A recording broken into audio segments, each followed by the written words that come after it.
everybody, and welcome back to yet another episode of the Gameable Audio, a VGM podcast. And this time is a very special one. I usually tend to say this is always a special one, but this is actually a very special one because I have actually in front of me, in my own kitchen, Daniel Lindholm from Japan. Nice to be here. Thank you once again for inviting me. And it's super nice to have you here. I know you usually tend to visit Sweden like once a year at least. Yeah, and usually my schedule is so tight, I only like take 10 days. But this time I made an exception. Now it's been a couple of tough years. I just decided I need to recharge my batteries. And I would like to go on a road trip. So I took for this once 2 weeks off. So extra vacation then. Yeah, 3 days extra or 4 days extra, depending if I should count the day when I'm returning as a day as a vacation too. Well, it all depends on how easy it will be to get home again then. Only problem is Beijing airport. That's a tricky one. Oof. Sounds tricky. Everything China related sounds always tricky with a lot of people and so on to me. Yeah, too many people, because when you get to the Beijing airport, no matter if you're just doing a transfer, you still have to go through another security screening. You have to show your airport, and then you have to go through another x-ray machine again. Oh my God. And then they will pat you down. And there's usually only 2 lanes. And you move like 30 meters in about 1 hour. Holy crap. And They're really thorough then, at least. Yeah. No weird things are moving away from that airport. I mean, I think it's weird. I mean, if you're going through a transfer, you already been screened once and everything should be fine, but they do another screening in China. And that's the part that always kills me. If I just can get through this checkpoint and get to my plane on time, You'll be a happy camper. then I'm a happy camper. Yeah. And actually, last time I went through there now, I had about an hour to spare, but there's nothing there except a fake Starbucks and a fake Pizza Hut. Because almost all the other stores have moved out. But now this time around, actually, I was surprised. A few more stores are opening up there after the pandemic. But virtually, there's nothing to do in Beijing. So I'm just happy to get out of there as fast as possible. Yeah. And try to get sleep. And unfortunately, between Beijing to Stockholm, I was sitting to the window side on the right side, and then there's a whole bunch of, Swedish tourists coming from Beijing, and it's an elderly couple sitting next to me, and they start playing this 5-in-a-row computer game on the IFE, and they keep talking, oh, the computer's killing me all the time. I was like, and I'm trying to sleep. I was like, man, these people playing computer games in their maybe mid-60s, early 70s. I mean, it's fun. Yeah. But I wish they had more respect for me who wants to sleep. And then I'm going to be renting a car coming to Sweden to your perfect neighborhood.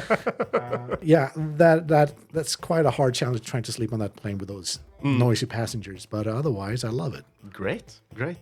And yeah, since you're here in Sweden as well, we started talking a little bit before starting recording as well, just getting to know each other a little bit more and just getting comfortable. Yeah. And right now we're also drinking some Julmust. Oh, yeah. Something you don't normally have in Japan. But you told me that it actually exists in IKEA in Japan. Yeah, we have some kind of German mixture version of this thing, but I believe Sweden's #1 is Apothekernes. I'm sorry for the commercial plug in here, but I must say this is part of my childhood, and it's just such a blast to come here during autumn season. That's another reason why I come to Sweden so late during the year. I want to come here in summertime too, but then I don't get any must. It's a must. It's a must-have. Yeah, it is. I love it myself. I'm sad that I couldn't give you what is called Vasa Bryggerier, which is one of my highest rated Julmusts. All right. But I'll guess I'll send you one or something like that. All right, well, cheers on that one. Cheers. Okay, there we go. There, we got a good cling there. And for people who are joining in on this podcast, I am Kristoffer Schenström. I'm the founder of this podcast where we talk about video game music. And this is episode 90. What was it? 97, I think? Since we're doing it, no, it's not 97. 49, right? 49, yeah. I'm just jumping ahead of episodes here, apparently. It's crazy. We did plan this a little bit, but I'm not that pre-prepared for this. So it's more of a casual hangout right now, and we're going to talk about indie games that you've been working on in the last 3 years. Yeah. It is 3 different games. I actually don't know the name of 2 of them because we haven't discussed those yet. That's why I find this extra interesting to talk a little bit more about eventual names on them, or talk a little bit more about what they are. But one of these I actually know because you've been working on it, and to my extent, I've seen you post about it, but I also have been following this project for a longer period of time. And I'm guessing that might be a good first thing to talk about in this episode. Since we have been talking before in an episode with you, it was quite early when I moved over to having the podcast as Gameable Audio. So people who want to get to know you a little bit, what you did previous and up to the date of the games and we were talking about, can listen to that episode. Today we're going to focus more a little bit about these 3 games instead. So we don't reiterate something from the past that we have already spoken about. Right, the more recent stuff. Yeah, exactly. So let's focus a little bit more on that. But Fallen City Brawl is one of the games that I've been following for quite some time. And I know you've been working on it. Yeah, I mean, to be part of that, it was just a blast because, first of all, it was not really a given because this just happened. I wrapped up my final season on Street Fighter V. And then, of course, the COVID pandemic just started out there. So I was a little bit lost of what's going to be going on there. And then I got interviewed by another podcast, if it's okay to name drop. Yeah. Okay. Go. So his name is the Mikkel Casanova podcast. And he himself is a Hawaiian podcaster, supposed to be Hawaiian's #1 podcaster. And he's getting in there. And he wanted me on his show because of Street Fighter V, and it was really fun. And then just a few weeks later, I think I was interviewed maybe twice from this guy. And he said, there is this game called Fallen City Brawl, and I told him too, we are freebasing like we're doing right now. I was like, I'm so interested. When I saw the trailer for it, or whatever it was that had a zoom in effect. My heart just beat up faster because I love the Neo Geo and the mix with Neo Geo and Streets of Rage. And just that was the viewpoint I just fell in love with the project. I mean, first of all, I'm not saying the graphics is what hooks me. I think gameplay and the way it feels when you're hitting the buttons is more important than the graphics. I mean, there are a lot of good beat 'em ups like Mother Russia Bleeds, for example, just feel exceptionally well when you're playing it, the content. But the graphics is nothing to write home about. But it just feels so good when the sound and the animation connects. That's what I see with this guy. He just puts so much detail in it. And yes, even there at this pre-alpha stage, he had the characters somewhat in the stage of this is we're going to have it. But he's adding more animation frames. He is doing environment interactions, when people fall onto the ground. In other fighting games, you don't see anything more, but he is putting puffs of smoke where they land, Very Neo Geo style King of Fighters kind of environment stuff. Like if you play King of Fighters 94, did you play it? I did not play that specific, or maybe I did by any chance, but I can't name specifically that I have played it. All right. So when you play King of Fighters 94, there's a stage I really love. It's called a Brazil stage, and you have this helicopter that's crash landing in the jungle, and that's Team Ikari Warriors. Okay, so you're fighting them, but on the ground are all these leaves, and if you manage to take someone, throw them down on the leaves puffs. It's really cool. I love the detail on that. Yeah, I love when I definitely agree with you on that part, because then something else happens. I usually say cause and effect. And what I mean by that is you're actually doing something and you're getting rewarded for that. In this case, you're getting rewarded with something graphical happening due to the fact that you did what you did. Right. I remember I don't remember exactly specifically if it was Soul Calibur that did that, where you can move from one arena to another one, where you beat the other person out of it. I don't know if they were about Dead or Alive. It could be Dead or Alive. Yeah, that was you're kicking them off the edge, and then you jump down, falling down, and you continue this somewhere else, right? And I remember more games kind of followed up on that thematicism to it. And I love that kind of thing as well. It wasn't just a ring out all of a sudden. No. All of a sudden, it's like you're getting this Easter egg. Like, were you able to get this character out of the scene? Like, there's another scene? Right. Yeah, it's like, I never saw that stage. Oh, you haven't been there yet. Yeah, exactly. It's cool. So, I mean, so he takes that concept of interactivity into the classic 2D style. And so, as I said, that just made my heart beat faster. Yeah. And then that he had his thing at certain moments, like a hard hit, the screen just zooms up into the action. And I just hope that wasn't a video effect. And some other people were asking, is that just some post effect or is that actually part of the game? And they said, no, that's a real game mechanic. Yeah. And I was like, okay, I really need to work with this guy. So on the Michael Casanova podcast or after the show, he became like a mediator between us. And then Mike Wells, that's his name, the developer of Fallen City Brawl.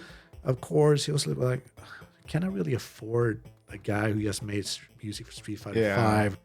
And I'm just going to state it to all of you right now. I'm a freelancer, and there's always a compromise to be made. So I'm not unobtainable. It's just I understand not everybody has money. We can make another trade.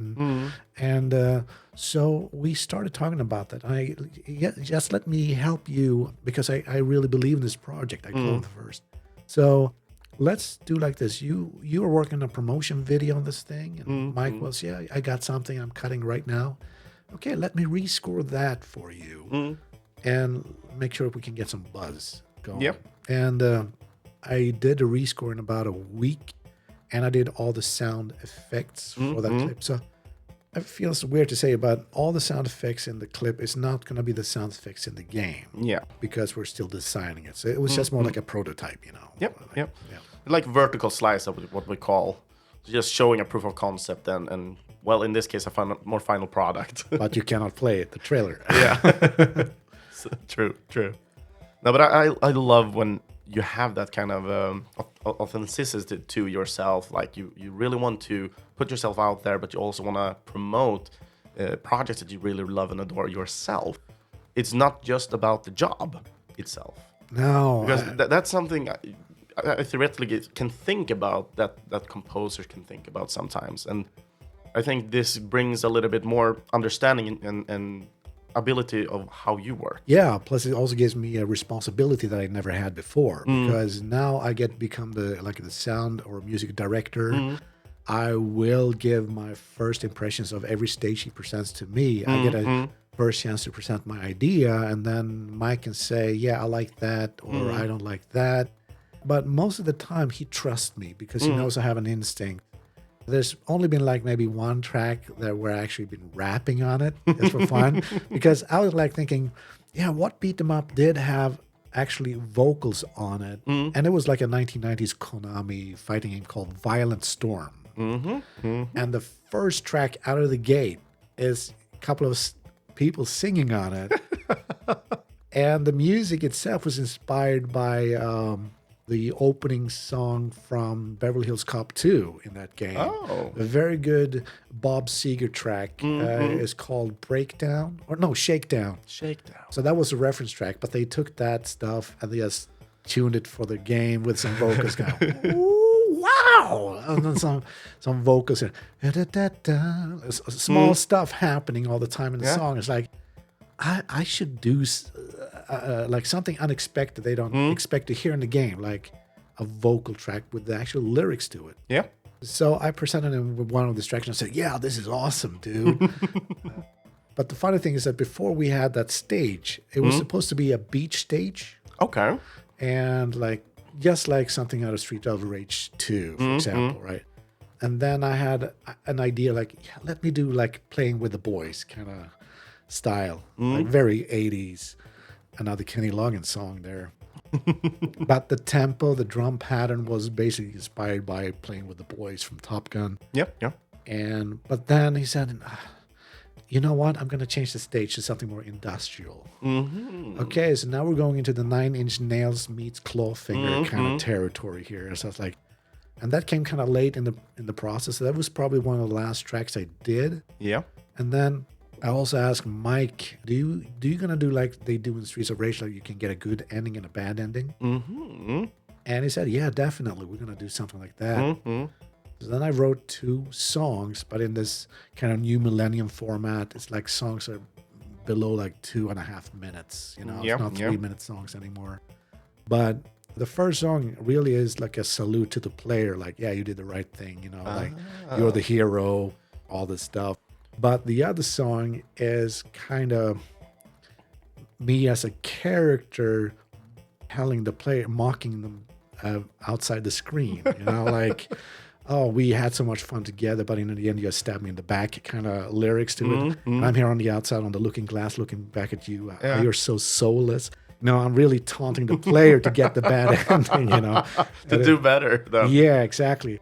And of course, I'm not going to reveal the song here on that podcast for those, because those are going to be surprises. Of course they are. I think that's much better as well. So it's focused more on the lyrics, like playing the part of good and bad then. It's not the audio itself, like the instruments you choose for it, etc. I know we talked to Samantha a while back talking about cozy games. And she had good and a bad ending as well, where they kind of had the same tone to them, but the bad ending bad date felt like a drunk date almost. Like it had a drunkenness filter over it almost. Actually, these are 2 separate songs. They have 2 different feelings. Okay. And it's like, yeah, one song will be feeling like you're, just like in a fighting game, you go down to the docks and you watch the sunrise, you know, like that kind of feeling more of liberation. Yeah, you have the 90s vibe, walking away from the But horizon. the other song is like, yeah, you took a complete dark turn. It's dark and electronic, and it's really nocturnal, I would say. Almost like a Depeche Mode song. That's all I can say. Okay. So it has a little bit more mystery to itself. Yeah. Somehow feeling like something went wrong here. Exactly. Yeah. So, Okay. But it is still a reward if you can get that ending. Then you get to enjoy it a lot more, I think. I mean, if you can get multiple endings, it's always nice to get those kind of things. I know myself, from time to time, especially when I'm playing a Metroidvania, when I get the first ending, I was like, oh, this one was pretty bad. And then I just wanted to get the next and the next one. And then all of a sudden, I'm like 100% of the game or something like that. Right. I mean, it's so amazing when games are deciding to do these multiple endings kind of stuff. But in fighting games, it's so easy. It's a binary choice in the end, you know. Do you want to be the good guy or the bad guy? Okay, here we go. That's so easy to get it. Yeah. But when I try to play other games that are marketed as, oh, we have multiple endings, like Deus Ex Machina, Deus Ex Human Revolution. Yeah, right? yeah. And I was just so into it because I believed it's going to be like Blade Runner from 1997. Like there you actually got very different endings on how you played every time. But in the end, doesn't matter what you do in Deus Ex, because you end up in front of these 3 doors or 3 buttons. Like, press one of them. right. I don't... All my choices felt like it didn't matter. Yeah. It only mattered how you got to that point. But when you are at that point, it doesn't matter anymore. Right. So you had the fake choices. Yeah. So I felt almost like, oh, I bought this game because I was hoping I would have... They sold you the idea. I didn't want to make those choices. I just want the game to give me an ending that fitted my personality or whatever it was. But then I just realized now how stupid I was buying that game. But I also heard there was a new version of it, and I actually bought it, the director's cut, I think it was called. Okay. Right? And I haven't played it yet on my PlayStation 3. Yes, I'm 2 generations behind here, guys. That's what's called a real backlog. Yeah. But one thing that we kind of point out, we've been talking about multiple kind of games here and so on. So I don't think maybe some people might have gone past, like, what type of game is Fallen City Brawl? Like, it is this beat 'em up game that really has this kind of retro vibe due to the pixelation, but it's really, really well pixelated. Yeah. So basically, we would call these belt scrollers. That's what a Belt scroller. Yeah, belt scroller. So Double Dragon was the first belt scroller because the entire thing technically was just a big bitmap image and it just rolled on. Until the final mission, they had to load because there was not enough memory for one stage. So they broke it up into 4 stages as one big thing, and then the final stage is one final thing. So That's why they're called belt scrollers. Okay. I actually, for me, for being a gamer such a long time, I've never heard belt scrollers, to be honest. Usually for those games, it's beat them up games. Yeah. That's what I know them for. The genre is beat 'em up, but the game type is Specifically. called belt scrollers. Okay. Yeah. Interesting. I'm actually learning something new here. I love this. It's a pleasure. Thank you. So, okay, so this beat 'em up is like a homage to the 1980s, early 90s fighting game, and I drew inspiration from lots of 80s and 90s action films. And one of the movies, which I start out with on the first opening stage, and it's also a really funny title on the track. I'm not sure if the title will be displayed in the game, but when I do want to give out the album, you can kind of obviously kind of figure out what movie it is. It's a Steven Seagal movie. Do you know?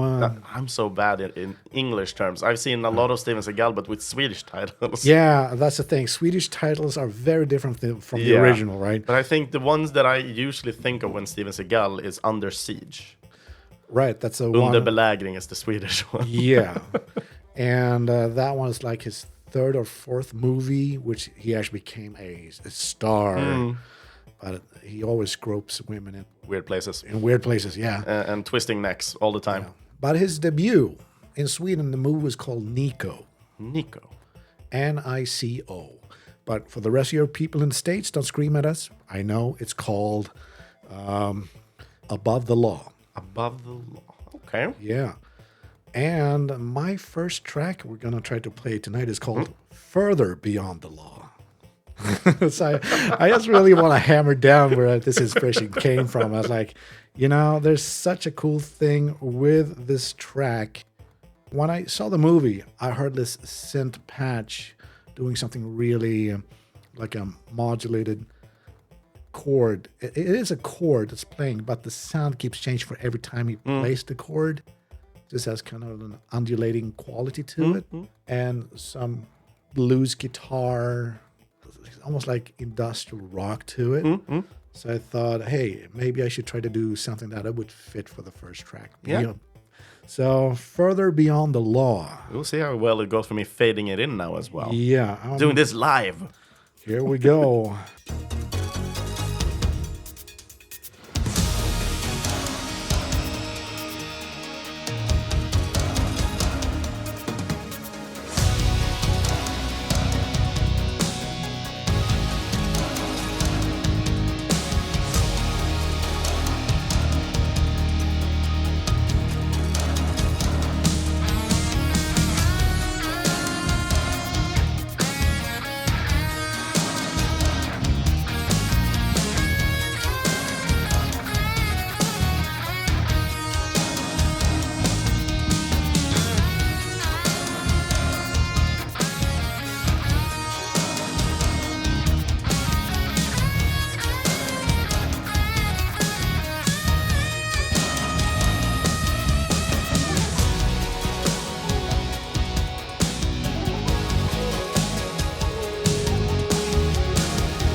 All right, there was Further Beyond the Law. That was Further Beyond the Law. Holy crap. For me, I really got like the older like cop movies and so on. Yep. I think I hit the spot. Definitely. I mean, for me, when I'm thinking about older movies, I'm not thinking specifically about really old movies. I'm thinking about the when new movies try to be old. It's like Kung Fury, for example. Oh, yeah. Yeah, with David Hasselhoff doing The Last Survivor and so on. It was like mind-boggling to me. It's like, this is what I'm thinking of. But when I'm thinking about older movies, I usually tend to think about TV series, first of all. For me, it's A-Team, Airwolf, Knight Rider, and so on. Miami Vice. Yeah, I love those kind of things. But this one really, it had like an attitude Baywatch theme to it almost. It's like, I was like, oh my God, yes. Oh, Baywatch. I didn't even consider that as an option.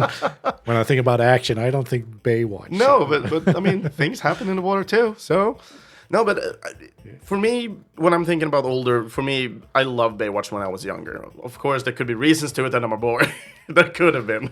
Right, and you wanted to see P. Anderson stuff, right? Well, I loved everything in a bathing suit, so... Of course. Of course, I was a guy. No, but for me, with music and everything, it kind of... It focuses in on it. And that's what I liked about this track, but it had a lot of attitude to it. So it really... I would say it really put the dot over the I. Like we usually say, pricken över it. Yep. So that's what I really liked about this one. But at the same time, I couldn't get away from the thought that it had a little bit of... Due to the percussion of this, felt a little bit industrial at the same time. I don't know, how was the process working on this? This was the first stage, right? Yeah, I mean, even thought before I even started, I did some research and development. So I started watching these old cop movies from the 1980s, 1990s. I mean, sure, even other movie genres will be inside the game as well, depending on where you are and which locale. But when I started watching Above the Law again and just listening to that music, you know what? It is set in Chicago. I have a Chicagoan accent, you know, a hard-boiled cop. And the palette that the composer David Michael Frank is using, yeah, he's also worked with Michael Jackson of all people. So that was also a surprise when I found out about the guy. But though his use of keyboards and that he's actually a fusion musician doing film scores, you would think that is not really the standard. But David Michael Frank always has this fusion tone to it. But sometimes maybe the music doesn't really work with the film. But we have seen other people who's switching over from jazz to film music. And now one of those guys were Quincy Jones. Quincy Jones. Michael Jackson's producer.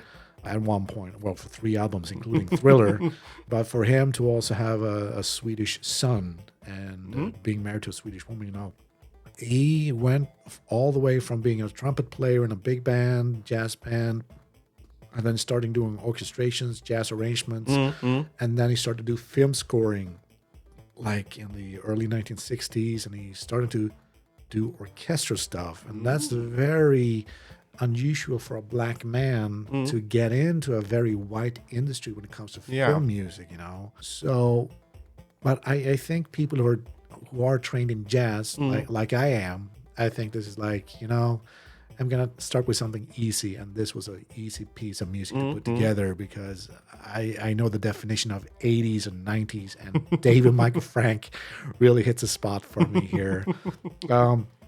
So I watched this one. I watched the second Steven Seagal movie where he's just wearing the stupid black beret and beating up people in pool halls and shit.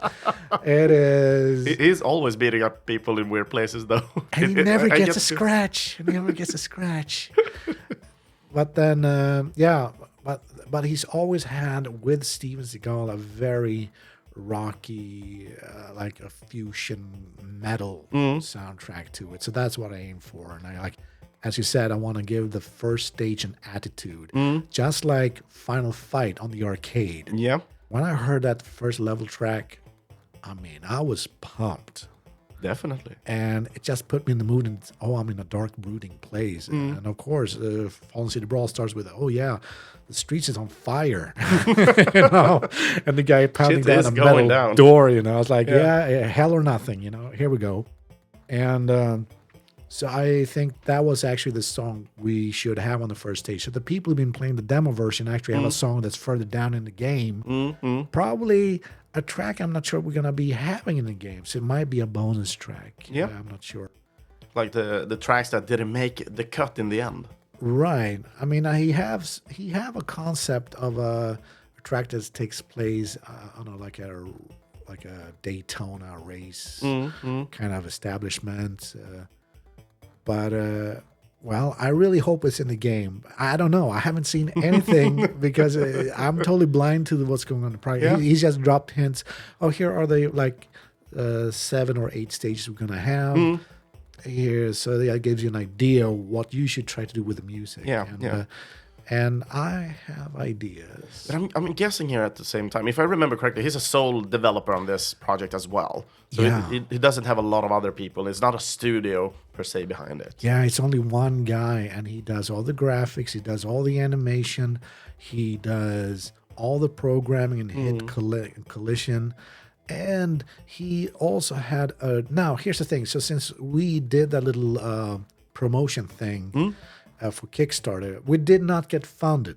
Yeah. by it. However, we did get an investor. Okay, so you got interest out of it at least. I think we're called East Asia Games or something like that. But from there, he still had managed to put something out on the internet. Do you want to be part of this game? And he made a tier list, and you could donate money and things like, do you want to be a boss in the game? Okay. You want to name a character in the game? I could beat up my child's school bully in the game. Like I would love to do Steve. that. Anders Olsson. Yeah, there you go. I can slap in the face right now. However, he got a little bit of funding, and just out of the blue, he started paying me. Even though I said I was not really asking for much. Like I'm just believing in this project. So very, very nice of him to do so. So he knows I'm doing a really good job. But then he gave me like this idea of another stage. I was like, I want to go somewhere else with this. And we ended up in the jungle. Like, right. What other action movies in the jungle? I mean, I could draw from Rambo, Predator. and Predator. Yeah. And so, of course, I needed to think of a completely different solution for the instrumentation. So I went with something more orchestral mixed with progressive metal. Progressive. Okay, Yeah. interesting. Interesting combination there, fusing those together. Yeah, it's not often. So I was thinking, like, let's have a look at this. So this is called A Trek Too Far.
Holy crap.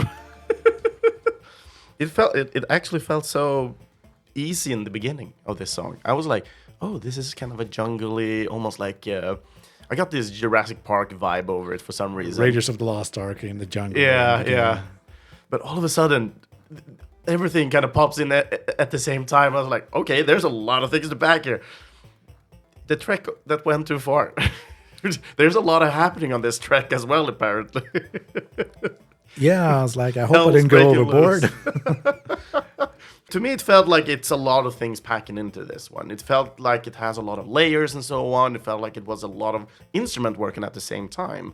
What was the reason for that, utilizing so many instruments at once on this?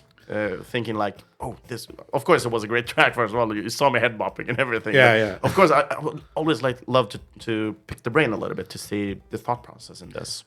All right. Well, of course, as you mentioned earlier, like Predator would be like a good thing. I mean, it takes place in the jungle. Like I really need to get something that's why. Plus those percussions that you hear in Predator, like those wood blocks.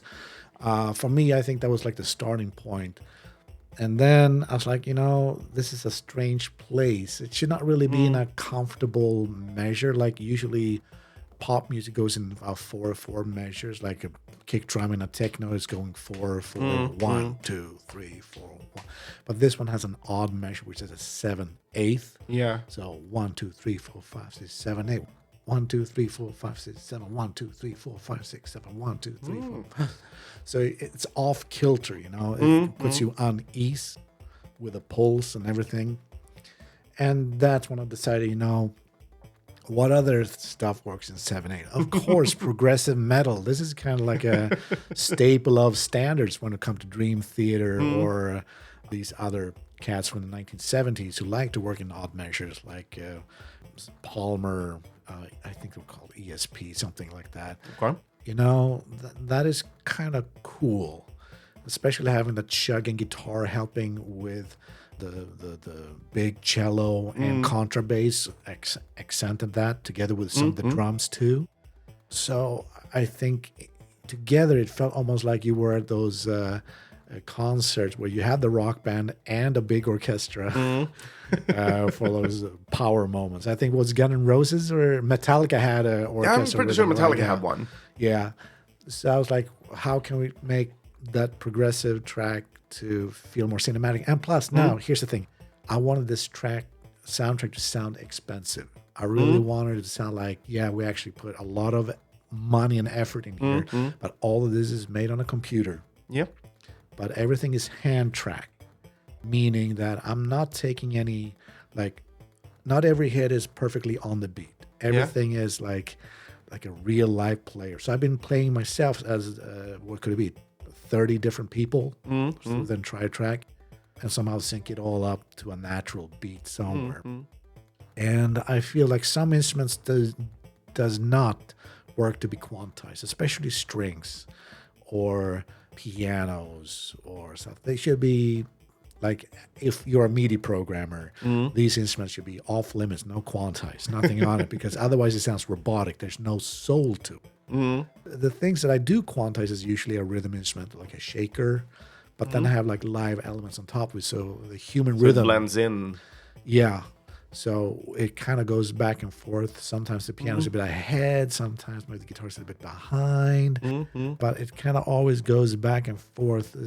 There is this kind of tempo modulation happening naturally with musicians, and we call that the human groove. Yeah. So that's the thing. I like to think of music for games not only as, it's going to be a song, but I also want to be a performance. Yeah. So to make also, I would like to make it sound rich. I mean, believe it or not, this is an indie game done by one guy. Yeah. How can I punch up the levels so it sounds more expensive than it really is? And so that was a reason for me choosing these instruments for this track.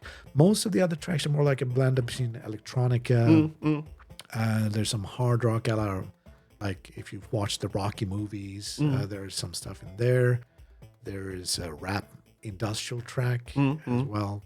I played some of it earlier for you. Yeah. It was it sounded great, people. But we also have an instrumental version of it. So probably you can switch the game if you want to have a vocal track or no vocal track. Okay. And if so, if you do the other one, you get a different version. So it's a bit differently arranged, but it actually works. I find it so much interesting all the time. But I actually know, you said one game before where they had vocal tracks in the game, but I actually know another one, and it's River City Girls, done by Megan McDuffie, that I interviewed for that. And she also sings in the tracks, and it feels so weird, but also so fitting.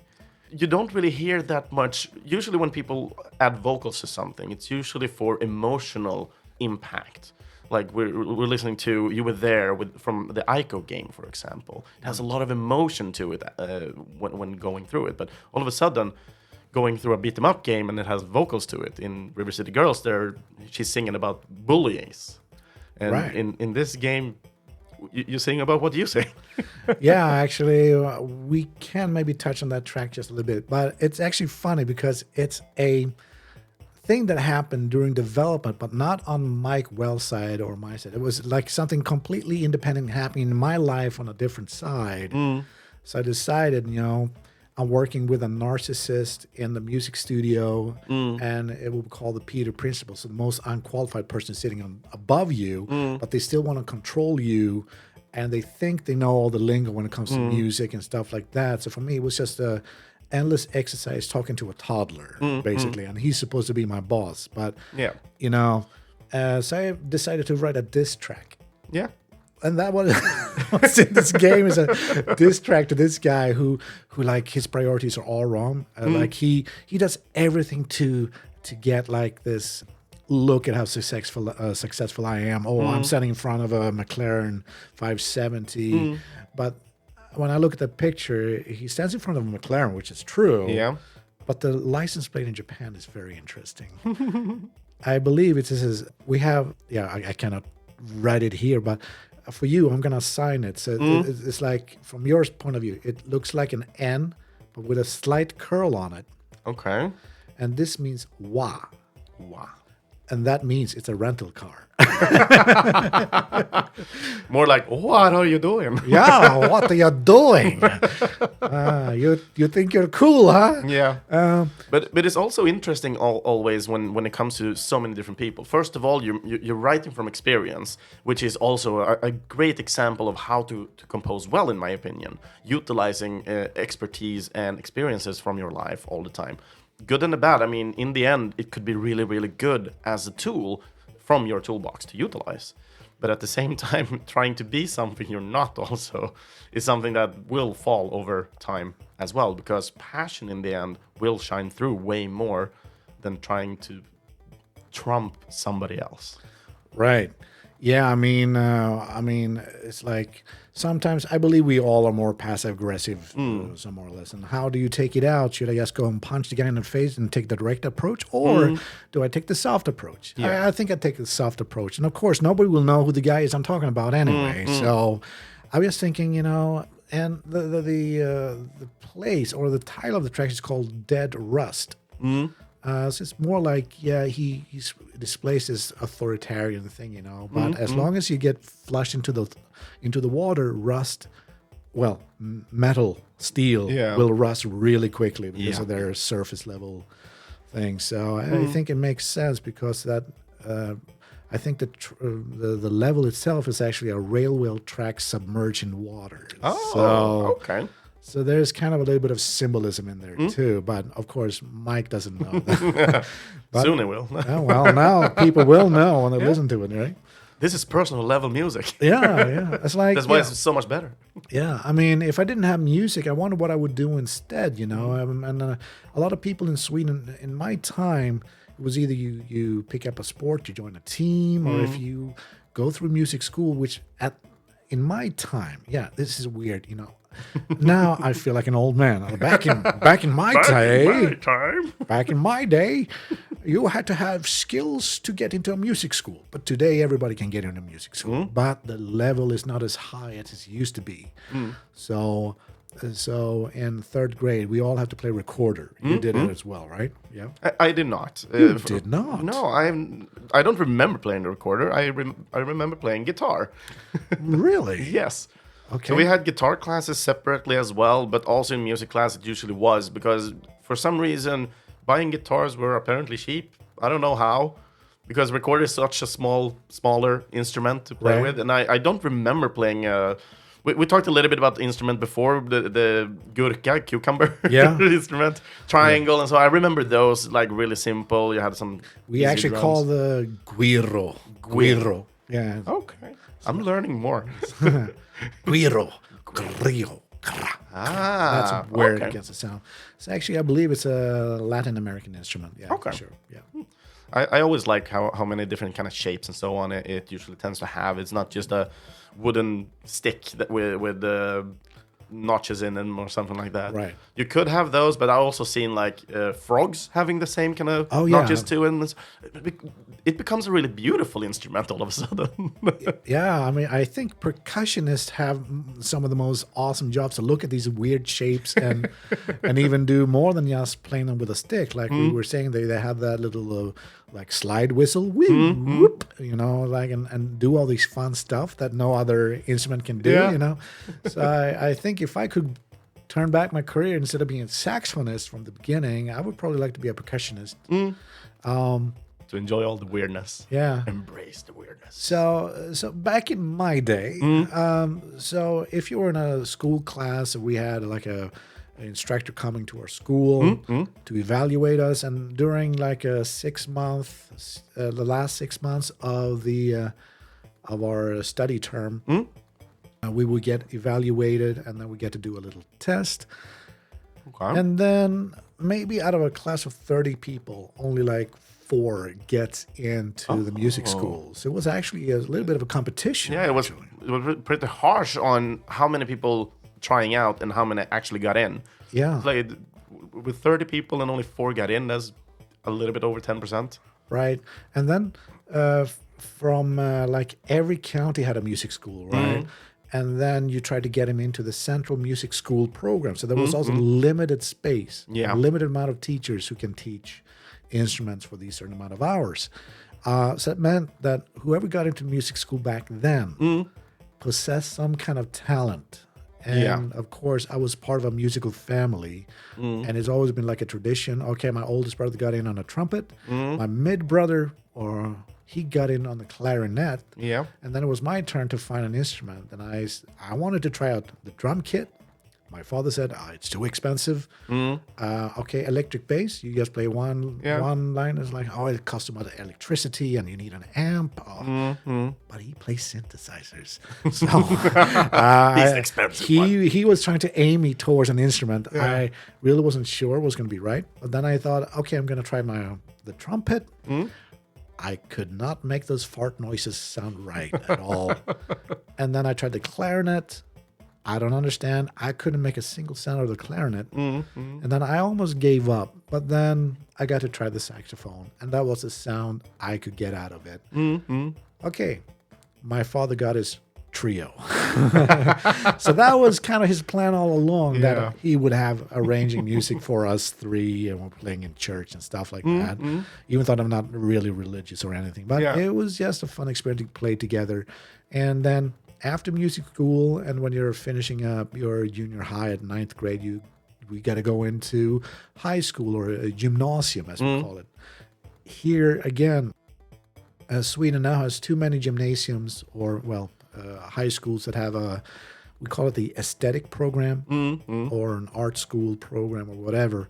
I used to call it, in my place, estetisk musik, aesthetic music program. And there again, it was just 30 spots available, but then they also have to have even amount of people of instruments in there. So maybe one year they could only take in 2 saxophone players, 2 of each instrument they could have. And then some other people will choose saxophone as a second instrument. So it all had to be very carefully played out. And my grades at the time were not good either. So we had to do a performance test and a music theory and listening test. And only after that, you would know if you got in right before summer vacation started. Oh, okay. So I was always nervous. Because it was so close to everything as well then. Yeah, because... if you fail that, like, what you gonna do? Quick. Exactly. Like, what is my backup plan? And for me, it was like weird because, back then we had like a numeral for our grades. Like 5 is really good. You know? 1 was extremely bad, and then 1 on the horizontal. That's like, you did not pass the course at all, right? And I think I believe my average was 3.6, I believe. But so above average, at least. Yeah, above average. But I was still not sure if I could get in. So through the performance testing and all the stuff, I could actually upgrade So okay. my final was 4.1 or something like that. Oh, okay. Or 3.8 to 4.1. So I got a few extra points. So Oh, that's great. I was happy. But now, so that's a thing between my generation and the next two generations that are coming up. Everybody can go into music school now. People have access to Fruity Loops and using mouse click and try to write music. But It's very accessible today to get some sort of music program as well. yeah, but there is a lack of talent, unfortunately. So this week, I actually went to the school where I was taught how to write music with computers, which is actually funny. We're talking about it right now. And I was told when I was there, it was really hard to get into this program because we're 120 people looking for 12 spots. Yeah. And a community, a high school or a community school in general is just for completing extra subjects that you might need or require for another job. So it's not really something you get out or get into after you've done your high school studies. You go to university, right? But for me, there was no such education at the university level. So I was looking all over Sweden. I mean, I could go to northern part of Luleå and freeze my balls off, but I could only become a sound engineer or a session musician. But I want to create stuff. Yeah. And then I thought, oh, Bollnäs is the next one, like somewhere in mid part of Sweden. And it was the same thing there, you know. Yeah, you either you keep performing or become a recording artist or you mix. And then my father said, hey, let's look at something else. Oh, okay, how about community college? All right, and then we found, in association with Swedish Disney Studio in Karlskoga, that's called KM Studio, and they have something called the Music and Computer Program and Sound Design, which was a separate program as well. Yeah.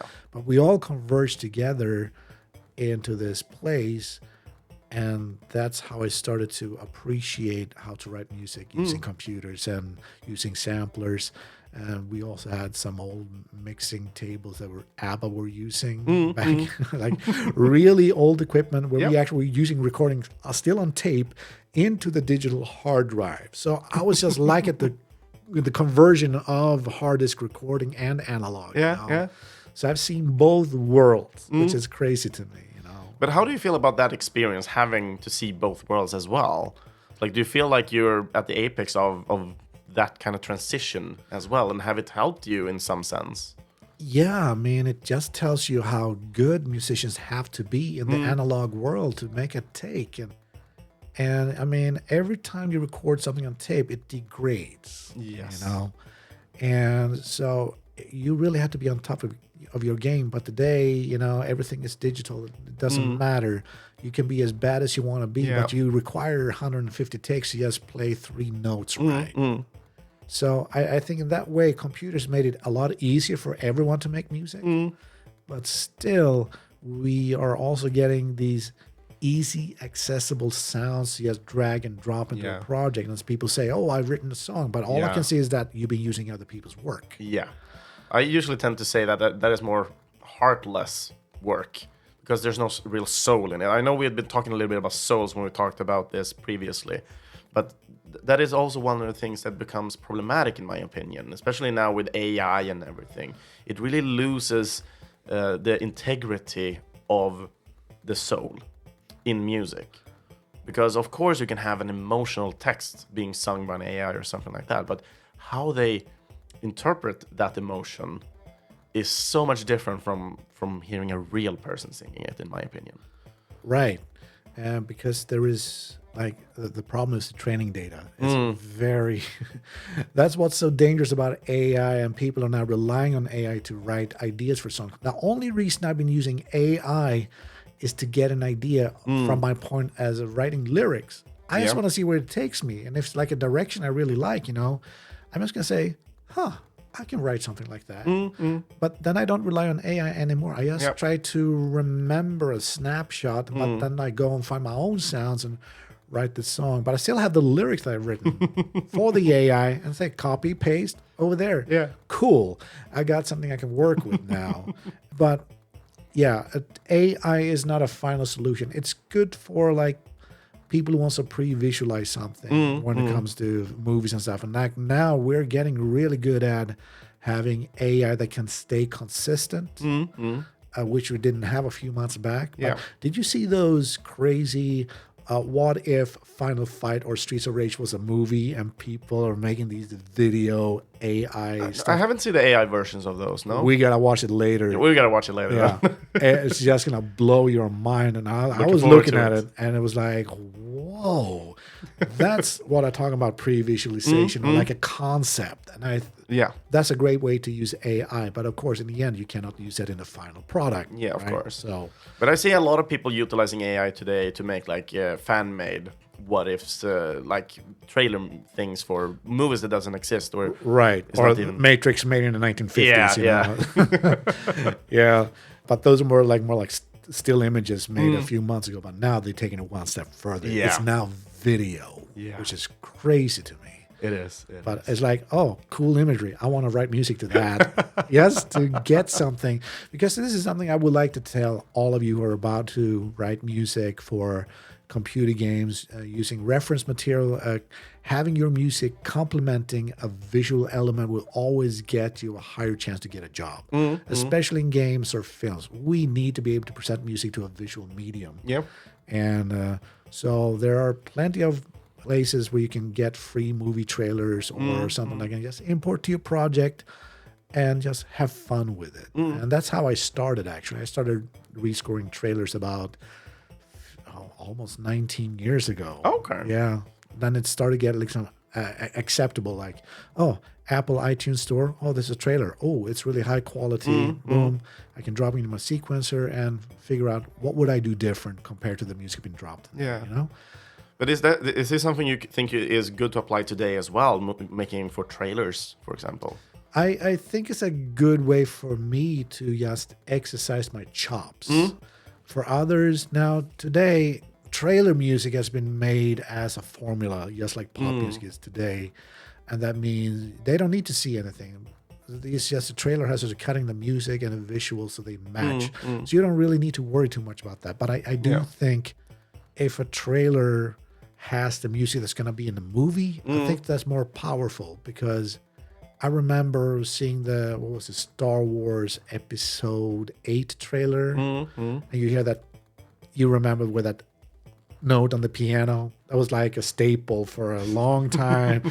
A long note on a piano with this big reverb, like, and then you have that voice in a galaxy far, far away. Like, we didn't even need that, because it's not Star Wars. We already know. Yeah. Like, bring John Williams. No, then they have these guys using the sample libraries, and they put the Star Wars main theme in a different key, and they tried to make it epic. I'm quoting here with my fingers, epic music. And I think that was a terrible idea, because it just doesn't match the music that's in the movie.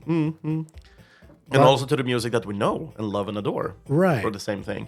So they're trying something new. They're trying a new formula, but trying to stay consistent to what it kind of has from the core. And of course, it could be a hit and a miss as well. Exactly. So I was like, you know what? I'm not going to watch this trailer because of that stupid music. And I mean, John Williams, I mean, he's alive, but if he was dead, he would be rolling in his grave, you know? Because I think that was just heresy. Don't change the harmonies. If you want to make it epic, be smarter with your choices. You can still have impact, but I know it's not John Williams writing this thing right now. I mean, that's a thing that's just become a style. And I think it's quite hard to make something that is so loved and adored by so many people as well. Like, we've been seeing so much content from Star Wars that it's kind of hard to create it again. Of course, there are composers that are really good at it, that knows like the ingredients used to get that. Right. And we talked about the guy earlier, Wilbert Roget II. Yes. Who was one of my friends, by the way. Yeah. He's a lovely guy. And I'm so happy, especially to see a black composer taking on that. Definitely. That role of how can I expand on the universe and still stay true to it in a way that John Williams would have done it, you know? And I think that's what really makes a composer great. Exactly. That can adapt. And in my case, Understanding and adapting. Exactly. Yeah. And not just stop by in this box. Because I've seen a lot of composers who says, I write epic music. But I don't like the definition of epic music, because I think in the end it's down to the end listener to decide if it's epic or not. Yeah, it is. So I just feel it's some kind of misguided thing that people say, I want to write epic music. You know, and It's like what is epic for you and what is epic for me is two different things. Could be. Yeah. When it comes to those things as well, music is always subjective to me. It's like what I like is not necessarily what you like, and what you compose all the time might not fit my style of listening and enjoying at the same time. So that's why I think talking about these things and trying to pick your brain while adding my situation on it could be really interesting conversation in understanding each other. And that's why I think this is such a unique selling point for this podcast. Yeah. That's what I love about it. I really like to nerd out with people who wants to learn something new as well. And I get to hear a point of view from a listener's point of view, a pure listener, by the way.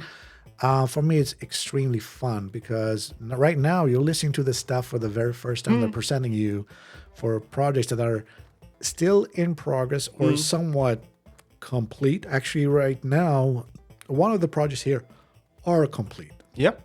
And we're not gonna say which. Not people yet. gotta guess. Yeah. And it's a very cute project. But there again, I got to put on many different hats, many different music styles, and just imagining the most cutest thing possible. You know, It's like kill the game with kindness. Yeah. But yeah, I think we've gone a little bit off track because we're not talking about Fallen Brawls, City Brawl anymore. Not anymore. Yeah. So I think closing up on that one, it was like, what was the most interesting part about working with that project, more than it's just a fantastic project for you? For me, definitely to have this responsibility, as I said earlier, but also have I was hoping we would be releasing this game this year. I still hope we do.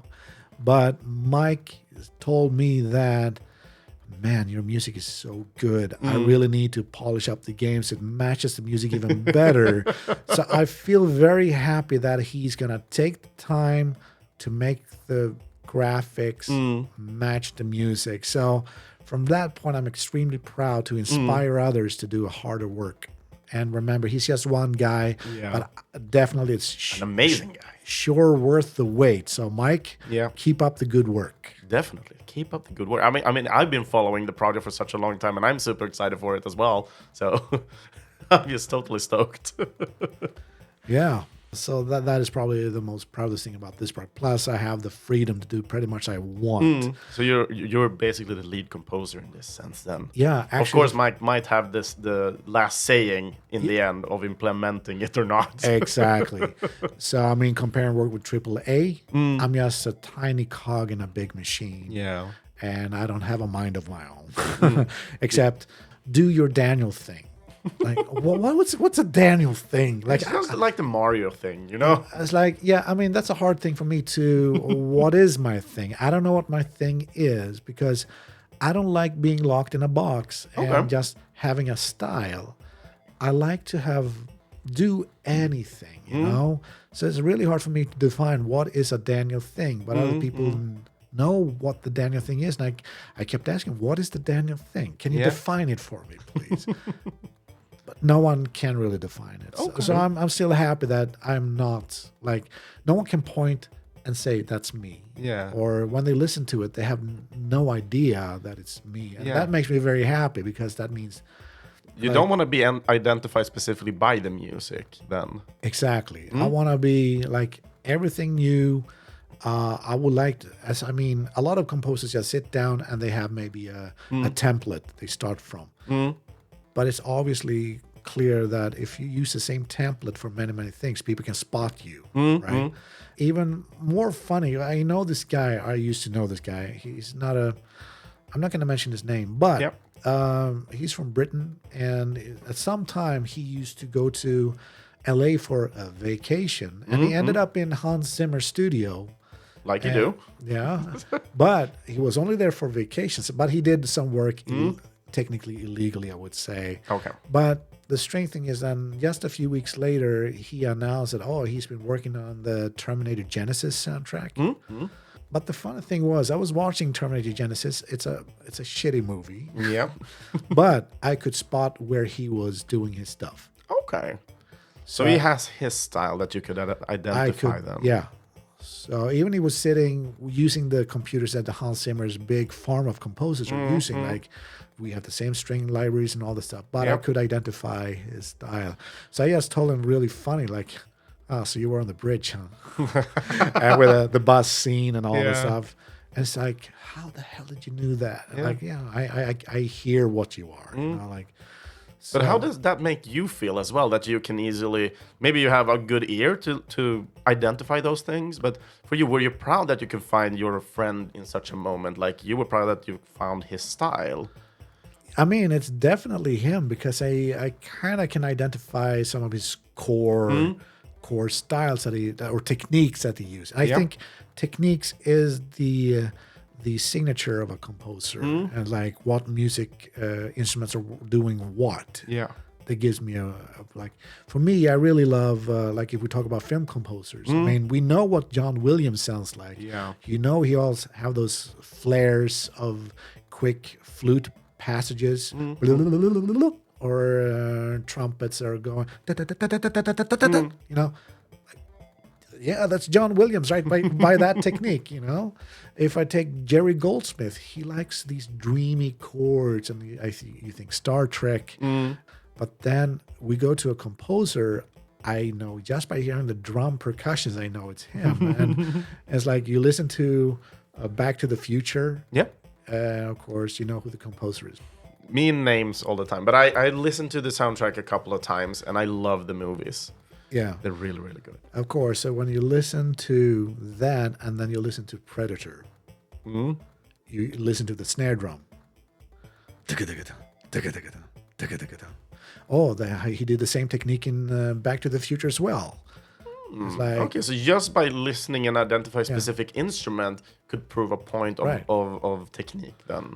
Yeah, so Alan Silvestri, he also likes to have different instruments play at different times, up and down. And sometimes he has like the snare play first and then some wood block somewhere else and some other percussion. Yeah. I mean, when he did the Predator theme, like like or something like that. I'm not gonna copyright. Copy strike directly. It's like what the hell? But that's the idea, right? So Yeah. he has a lot of stuff where one thing travels between many different instruments. And that's his technique. Yeah.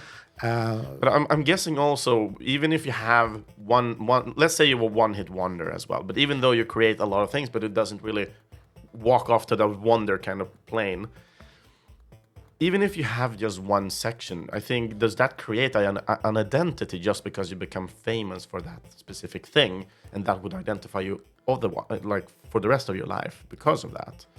Or do you need to create like multiple hits and so on in order to create that identity? Now, that's funny when you mentioned that. I mean, if we're going to take one of the composers of the top three, the sadly passed away, James Horner, for example.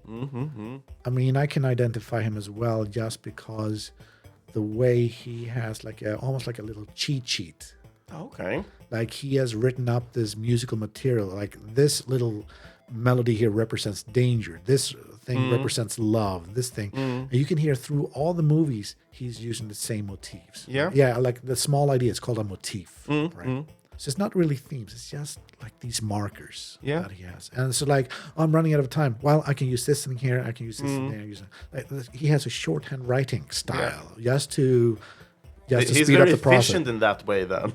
Very efficient, but it also feels like, I heard this thing before, you know.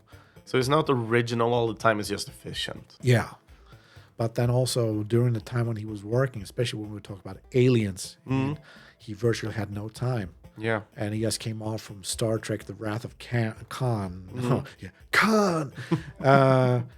And he had a lot of this short stuff from Wrath of Khan that he put into Aliens because it was just, people said, he cannibalized the score to just make it fit to Aliens. Yeah. And I think it was actually the best.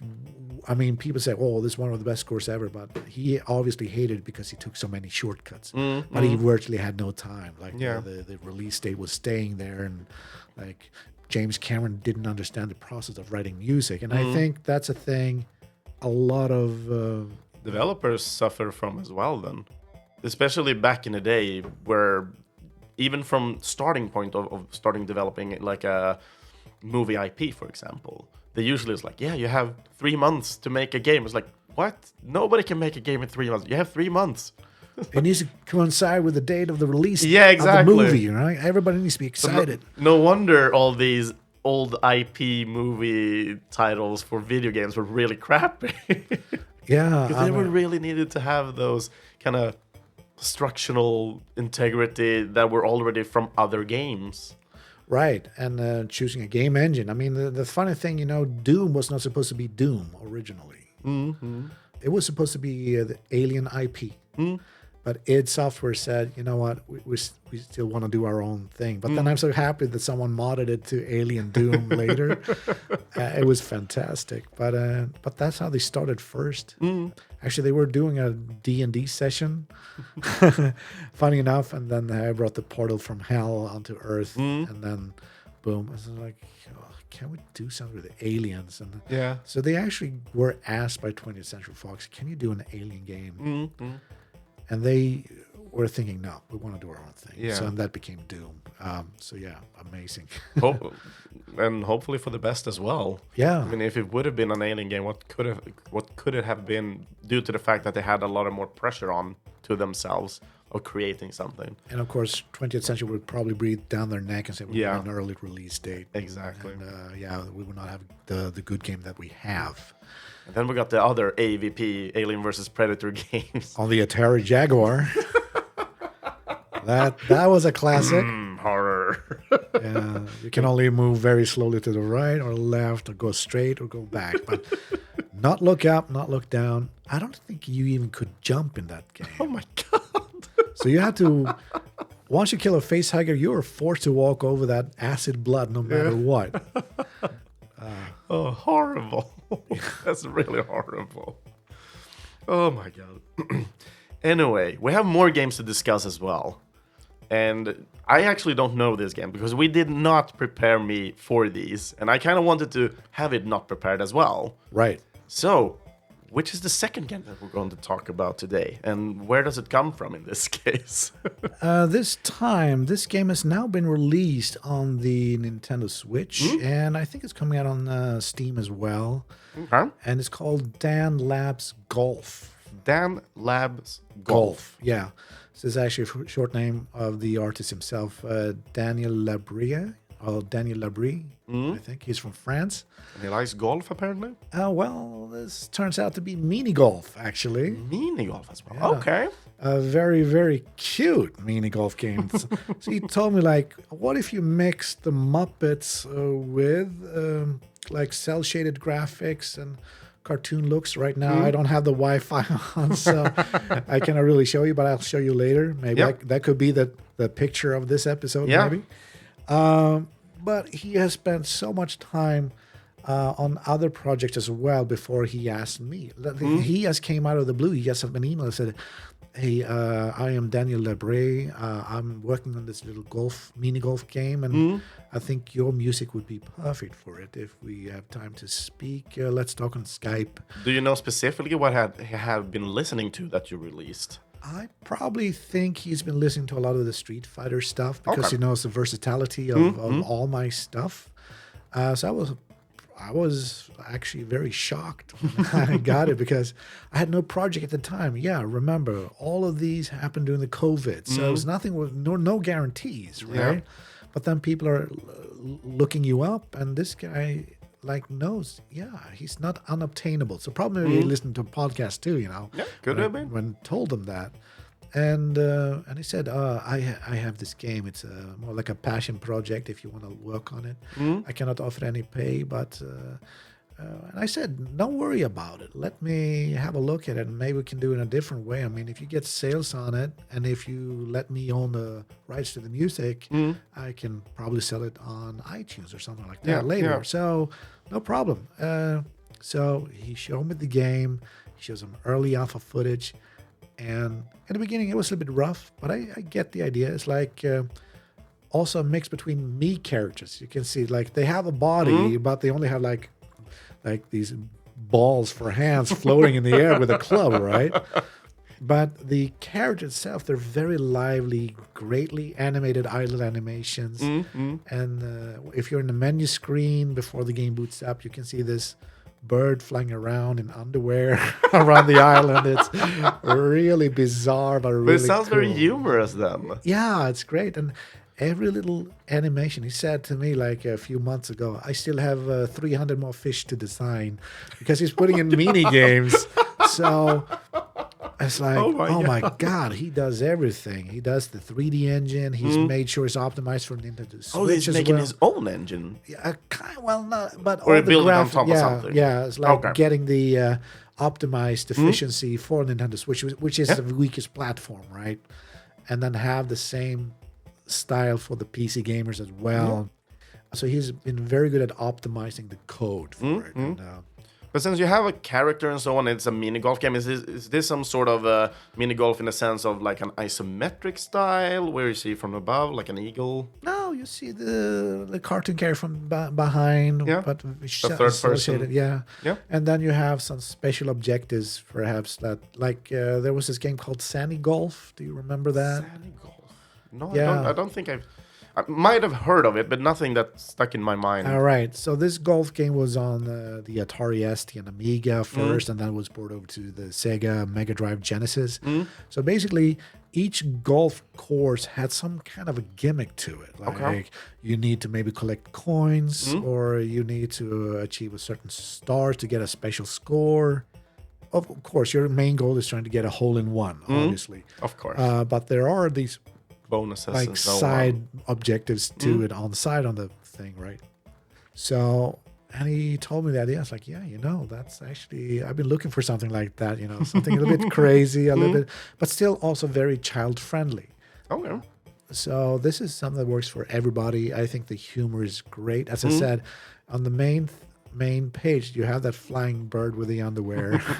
But then also when you just press start, you zoom up to this kind of shop, and the shopkeeper's another bird who has a coconut with a straw, and he just stands there blinking at you, and then he takes a huge sip and goes, ah, and it's so cute, It's like when I saw that, I was laughing my head off because he has some comic timing with his animation, and it's really beautiful to watch. And Does it remember you of any of the older cartoons from back in the day, in some sense, with the cartoon style, or well, I mean, it's with animation then? it's not really old school, but it reminds me like what if Muppets were cell shaded 2D guys, and Bork, those bork. floating, burk, and those hands. But some of them are doing this little dance when they're waiting for you when they load the animation. It's like, Oh, I love it. It really. sounds amazing. I don't even see it, and I'm still laughing, and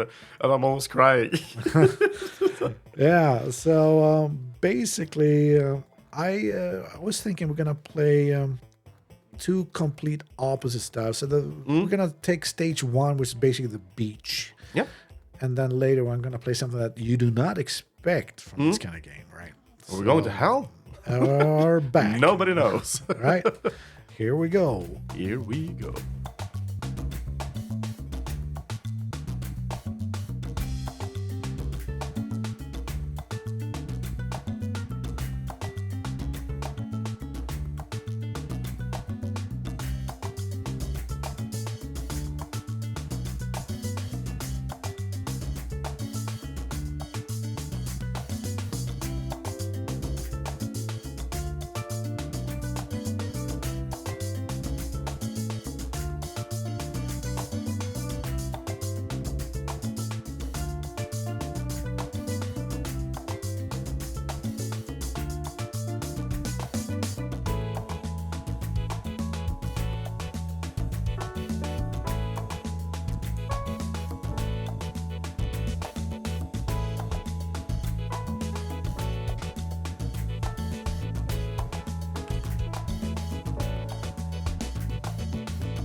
Holy crap. That felt like a mega mix of some sort. And a little bit of Mario into there too. Yeah, I was thinking the same. I was thinking Mario Sunshine for some reason. But there were so many sections in this track that I was like, in the beginning, it actually had this really nice, neat beach kind of vibe to it. But then it felt like it went over to like a small launch or something like that. It was just relaxing and so on. And then all of a sudden it had this funky thing in it going in. I was like, oh, are we golfing through the entire city or something? There are so many sections. I want to hear about this. How come there are so many different sections? I loved it. First of all, it really felt like a really neat mega mix. Oh yeah. So Daniel said to me, I would like to have each song for each level to be about 4 minutes long because we don't want to have things repeating too much. So if you can do as much variation as possible, would keep the player engaged before the music loops back again. So. But does this? I'm guessing this is not just for one level. I'm guessing it would be three or four levels, and the track will just keep going all the time. So for each world, I believe, and don't quote me on this, but I'm just believing that each section, like stage 1, is actually a whole 18 holes. Okay. So, and each hole, if you shoot a hole in one, that's 5 seconds. You know. Yeah. So probably you might hear this song many times if you are really bad at the game. So therefore, we would like to have no breaks in the loading or whatever. So this music we just keep going until So for me, it was until like, you're done. Yeah, until you're done. So my quirk was always like, it's almost like the Street Fighter 5 concept. Like you got 2 minutes, but the first 15 seconds is reserved for the intro, and then you get the other part of the time to invest in how many parts you want, but as long as it just doesn't sound too boring or too repetitive, then just make it new piece. I think that will engage the player to keep listening. But of course, it's also helping with that. Mini golf is like a very monotone task, It's just pull the stick back and forward. And we also would like to create that atmosphere. Like, okay, stage 1 is beach. And like almost all the songs for the mini golf has some kind of thematic tie-in to things. So obviously, the steel drums and the acoustic guitar, the salsa, and then suddenly a little bit of acid jazz, and then suddenly we get that little French organ thing playing, like something very tiny stuff. You notice you were able to keep my attention because I was making faces every time you switched up the style. Yeah, you're like what the hell was that? Exactly. That's exactly kind of what the hell was this twist? Like I wasn't ready for it. That was the main part. I wasn't ready for it. I think it was like a middle part of it. You kind of, and it felt like the song was coming to an end, and then it just kept going. Yeah. So I was a little bit surprised. Like, huh? It's like when you're listening to music for a horror movie or something like that, and nothing happens. It's like, and then it comes. Yeah, you wait for the sound exactly, and then the big scale. Yeah, that's right. Is there some similar technique to that by using that specific example? I mean, that one, as you said, horror movies they play more with silence rather than, like, the music in horror always gives away the punchline. Yeah. Like, it's a lot of false starts, and then there's absolutely nothing. Just like with, now, Alien Isolation kept fooling with me. Like, when I hear the music, I think, oh, the aliens around here. I just need to get into a lock and hide. But nothing is there. Yeah, nothing is happening either. The music is just teasing you with this. And I just find that, oh man, you guys are evil. Like, so in that way, the music puts you on the edge. Yeah, in that game.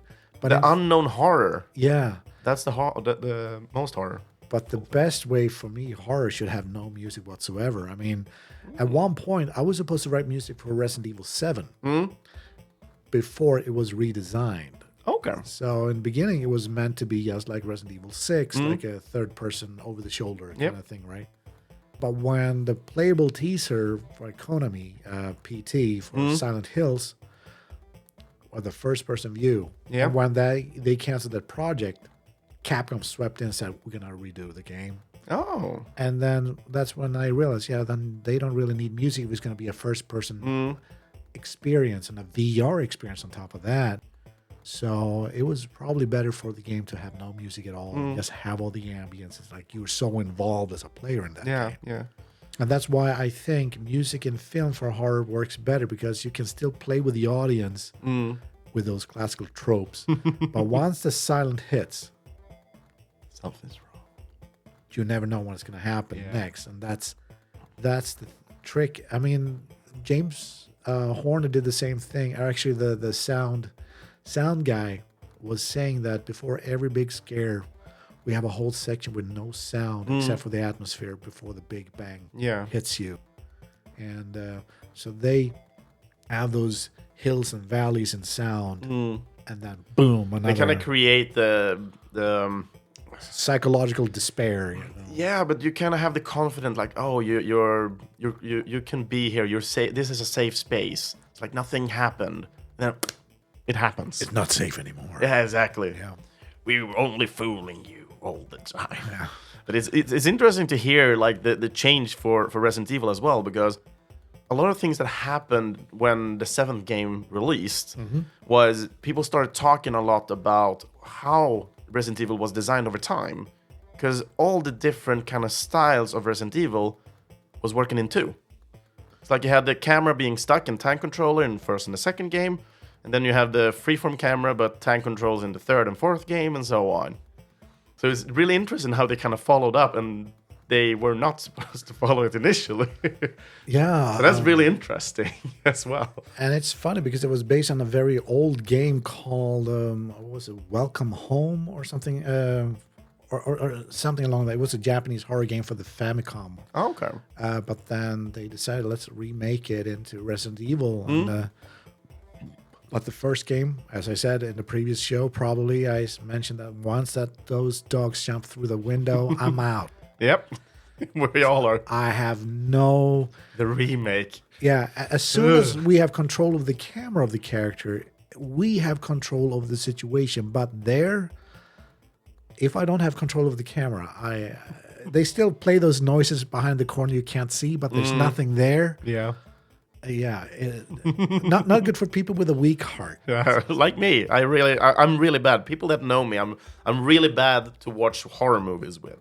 I'm the one who's just sitting down and making really bad jokes all the time in order to just handle the horror. Yeah.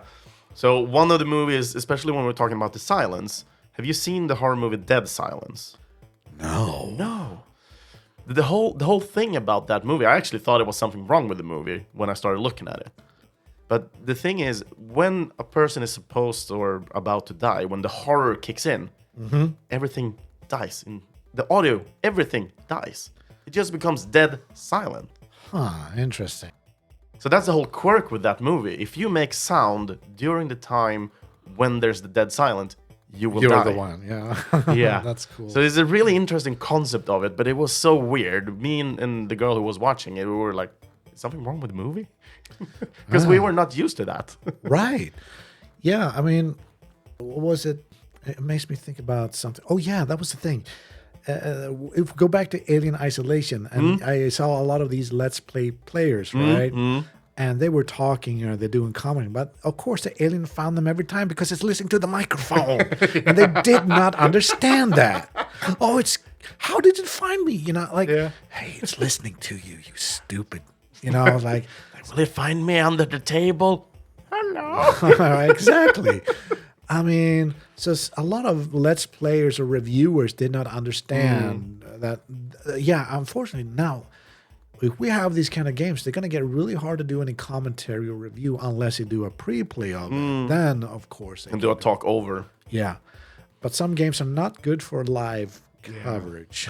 It isn't. I mean, we're coming to that point in video games as well, putting ourselves into the experience. I mean, a lot of people didn't talk that much about the microphone listening in Alien Isolation. Therefore, it wasn't really... It might have stood in like key feature.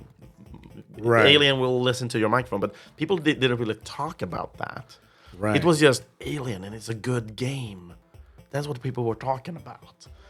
Yeah. Or it was buggy because the alien was doing random shenanigans. Until someone found that missing code. Yeah, exactly. I remember that. Like, well, this thing is brain dead. It's not doing exactly what we want. It's walking into a It wall. was just one piece of code Yeah. missing. I was like, what? So I'm wondering if I had that broken game on my PlayStation 3. I mean, I have it. I only played first through the 20 minutes. Yeah. I'm dead scared. I mean, I just bought it because it's a cool thing to have. Yep. But necessarily, I don't feel like I want to play it. But let's go back to the cute stuff. Yeah, let's go back to the cute stuff. So we going off on like things that kind of feels like it's going to stop, but it's not. It just continues. Anyway. Right. But anyway, with all these different kind of sections and so on, it felt like I was walking through like a city from the Bay Area, walking into this zone and different zones and so on. Was there any specific about that? Did you know anything about specifically about this stage one? That it's not only beach, they actually have a little bit other thematicism to them, or was this more like you researching on beach themes and you thought these are suitable kind of variants? Oh, well, in this case, man, I sound like I'm speaking through a box. Oh, sorry, I need to get closer. And I'm still having the hiccups. I mean, the Jumanah is very delicious. You gotta try this. Okay. So for me, when I was picking the instruments, that was my main priority. Like, what sounds summery, what sounds beachy, and what do I think about if I go to the beach? What do you want to hear? And I like Steel drums are so amazing. Steel drums are the perfect summer tool, you know. And Nothing I really heard going outside during a summer day, at least in Sweden, but they're really nice, neat, and clean. And that's really nice to hear. and they have long sustains too, and it sounds like finger drums. If you go to Bali and buy those magic drums and stuff, right? So for me, that is like the key for me when I think about summer is the steel drums. But then the acoustic guitar, I think that one is very important, especially for salsa and Latin music. They have beaches, right? They do. I've seen They a beach or do, two there. Very much. I love the West Coast, so probably if I could, I would like to go to Portugal or somewhere because I love sunsets. But I've never been there. Maybe I can hook you up with some composers that I know that lives there. Oh, really? Yeah. Yeah, I should crash their place. Yes. We all should. Yeah. So basically there, but then when it comes to the composition of the song, it was just starting with this, well, now I don't even remember how the song started. That's a good thing because I've been working on this song so long, but now if I don't remember how the song starts, that means that this long format of song is a good distraction. So you don't feel like it's repeating itself. Which, Or you're getting old. Or I'm getting old.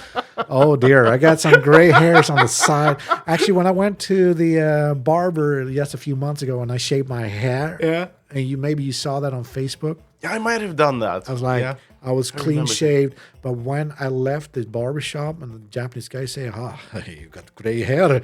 I'm like, whoa. And I saw how long pieces of gray hair were on the ground. I'm like, oh, shit. But then I realized, I liked George Clooney when he was young. Yeah. And he had gray hair already then, If he can look good in gray hair, so can I. Exactly. Yeah, so embrace your age with grace. Yeah. Say it. I've done that. I have. People think I'm coloring my hair, but no. Yeah, but it's cool. It is. It's cool. It is. I like the silver, It's, Me it's too. awesome. But then I work with some people who are really vain. They brought their hair products in the sink, all black because They lose all the hair because of all the products and stuff. right. And he has got an afro, right? And he needs to keep it black to look young. But I know he's like 52, and he's not. But he acts like an 18-year-old, and that's that stupid guy I talked about in Tokyo. So yeah, that's the diss track from the previous game that you will hear. So the song structure, as I said, many different parts, and it was more like, okay, this day I'm doing this part, and then I need to find a good transition over to the next part, and that's always a tricky part because I don't want to change the tempo, but what other music styles will work with that, and I think I found a nice balance between Latin, jazz, French, Belgian music. Like sitting outside in a cafe drinking. As you said, it's like walking through the city. Yeah. But the stages themselves are more like floaty fantasy Islands. styles. Okay. Yeah.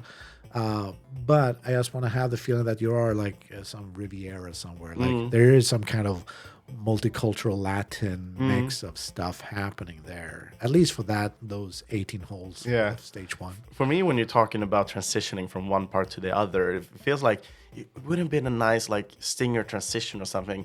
Like you're having a mixtape and you're switching them out or something like that. I mean, especially since you have this quirkiness onto it. Like, let's say you make multiple, like 4 or 5 tracks, 1 minute long, and then you have the mixtape just mixing them out as a stinger between each and every, and everything can just mix everything. Yeah. Well, I did not think about that. No, well, but it sounds like a fun idea. But what do you think about that type of idea? It already has happened. Of course, Lollipop Chainsaw that I worked on was just like that, In the beginning was meant... So didn't she have like a player, like on a Walkman or something? It was a zombie head. Oh, there was a zombie. The boyfriend. Was he singing? Yeah, I think they did some kind of thing with them. They were having a lot of conversations. But in the beginning, I mean, when Suda 51, and of course I was reading James Gunn's involvement, I was really excited to work on it. And I thought, okay, I'm going to be responsible for the Viking stages and the neo disco funk stages. That was the main idea. But of course, during development, Suda 51 probably changed his mind. And then the game became like a collage cutting thing. They just took snippets of the songs, just the way that you did. Like, oh, now she's releasing her chainsaw. Oh, we're going to play this. The Hey Mickey. Hey, Mickey. That's Mickey, you're so fine. You're so fine. You blow my mind. Hey, Mickey. Yeah, that's right. Tony something, if I remember correctly. And in 1986, there was a Swedish version made by Carola Häggkvist. Like, that one was pretty good as well. Very close. From Mickey to Micke. Yeah. So that was I was blown away when I heard when they picked that song for her thing. I mean, it must have cost them a lot of money to license that thing. Most likely, yes. Yeah. So all the other stuff, like, I don't know how many composers or artists were on the soundtrack, but I think we were a lot. But it has some licensed music as well, right? If I remember correctly. I haven't played it myself. I only listened to it and watched a little bit. I know of it. Yeah, I think, I mean, if it comes from James Gunn's twisted mind, he loves to put in a lot of popular music, especially in Guardians of the Galaxy, So it wouldn't doubt me that he managed to secure the rights through his name alone. Yeah. So that is quite a feat for a game that's so crazy, violent, and fun, people say. I think the only segment in the game I have the game, but I haven't played it because it's unbroken in the box and I want to keep it that way. But I heard something about there's something called zombie baseball. Maybe you can use that stick controller that you showed me today. Yeah, maybe. It might work. I'm just going to plug it into a PS3. Yeah. For some reason. If you can. Yeah, if I can. It was a Super Nintendo controller, right? It's going to be tough. It's not a little bit of engineering can do, right? Right. So anyway, so that's like, okay, well, James can come with a crazy idea in the script and they implement that into the game. I mean, that's even crazier that everything he was writing, I mean, got into the game. And that's like, wow. That's insane. Insane. But considering this mini golf game as well, I mean, how much music do you usually tend to make for this game? Like, are we talking like a lot of tracks or is it more like happy few? So I don't know how much you can talk about. That's why I'm.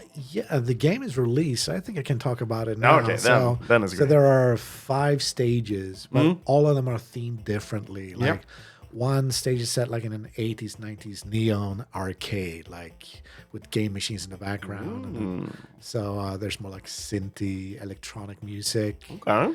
Almost like a Jean-Michel Jarre's like Equinox album. It sounds almost like something like that. And then we have the Pirate Island. Pirates. And that kind of sounds almost like stage 1, but more reggae-ish. Like a little bit of Monkey Island in there, too. I love that you say reggae and not just Caribbean kind of music style. Right, yeah. Reggae, Caribbean. Yeah. And I have that, like, the Michael Lance style of reggae with a bassoon playing together with a clarinet. But I'm guessing you have this kind of style of Cuba and so on in that region, Jamaica. Yeah, it is a bit more like a mix, but I think this one is pretty much Jamaican. Okay. So that one is more consistent. It feels more like a song rather than going through section and section. But it still has maybe less sections than the first track that we heard. That one was like, wow, shifting. Yeah. But this one has maybe, lesser transitions, but it's still a progressing song. So that's a trick to keep it that way. But then we also go to Candyland. Candyland. It's more like Sugar sweet music. Yeah. Can I get diabetes by listening to it? Maybe. Most likely, yes. You'll probably get some bee's knees listening to the guitar solo in this thing. God. So, but this one I decided is going to be more funky, electronic funk. And then we have the last one, is a Toxic Factory. And this is more like a gothic kind of Frankenstein's monster in a factory lab, you know. It sounds like that music would be twisted to some extent. Like it doesn't really fit, kind of. Yeah. Admonition of. Yeah, it's more like gothic organs and some metallic, like guitar, like neoclassicism, Yngwie Malmsteen riffing, but in a very slower tempo. Yeah, it would be actually perfect for Halloween, but I'm not gonna play that. So we're gonna go to. So we had in the beginning, we had the Fallen City Brawl, the tough, gruff track. We had the being in the jungle. Now we've been to the beach. How about we go to the Candyland? Let's go to the Candyland. I want to get diabetes. All right. Diabetes. Is that okay to say? I don't know. I want to get diabetes. We're going to get a shock of diabetes. Yeah. All right, here we go.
crap. It wasn't sugar sweet, but damn, it was funky as hell. Yeah, what was that? Miles Davis told keyboard play the butter notes. I was like, well, what do you mean by butter notes? I would say it's almost like sexual healing here. Oh boy, man, that's hitting way above my weight right there. But yeah, it's No, but I really like the synth going in like mid part of this. For some reason, it really struck my Mega Man chord. I love that chord. that split arpeggio that goes between the ears, panning back and forth. Yeah. I love to have like covering up the full spectrum. Yeah. But I really like that. For some reason, it really went well for me with that specific part.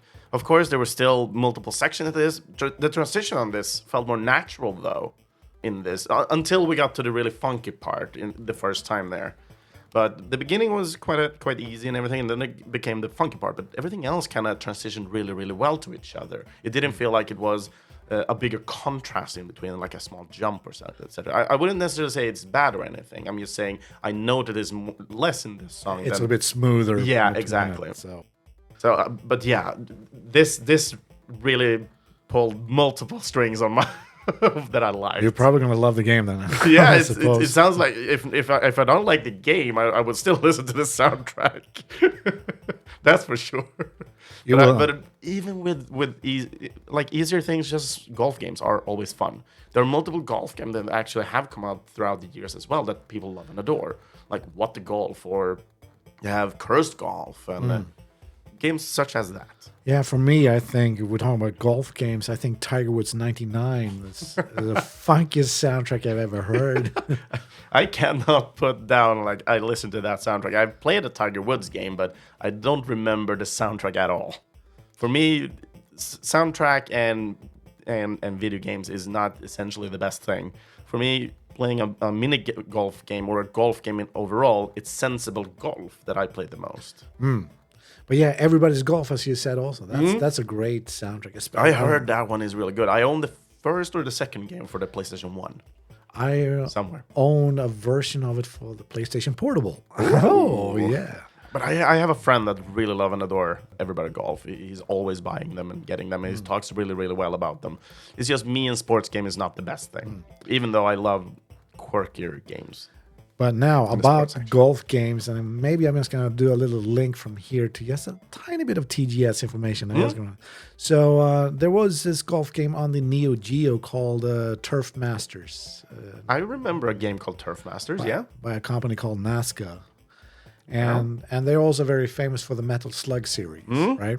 So during the last TGS thing, I went, we're going to talk about this in a special podcast. Yes. But I got to meet the guys who developed the Metal Slug series. And they gone independent as his own company now.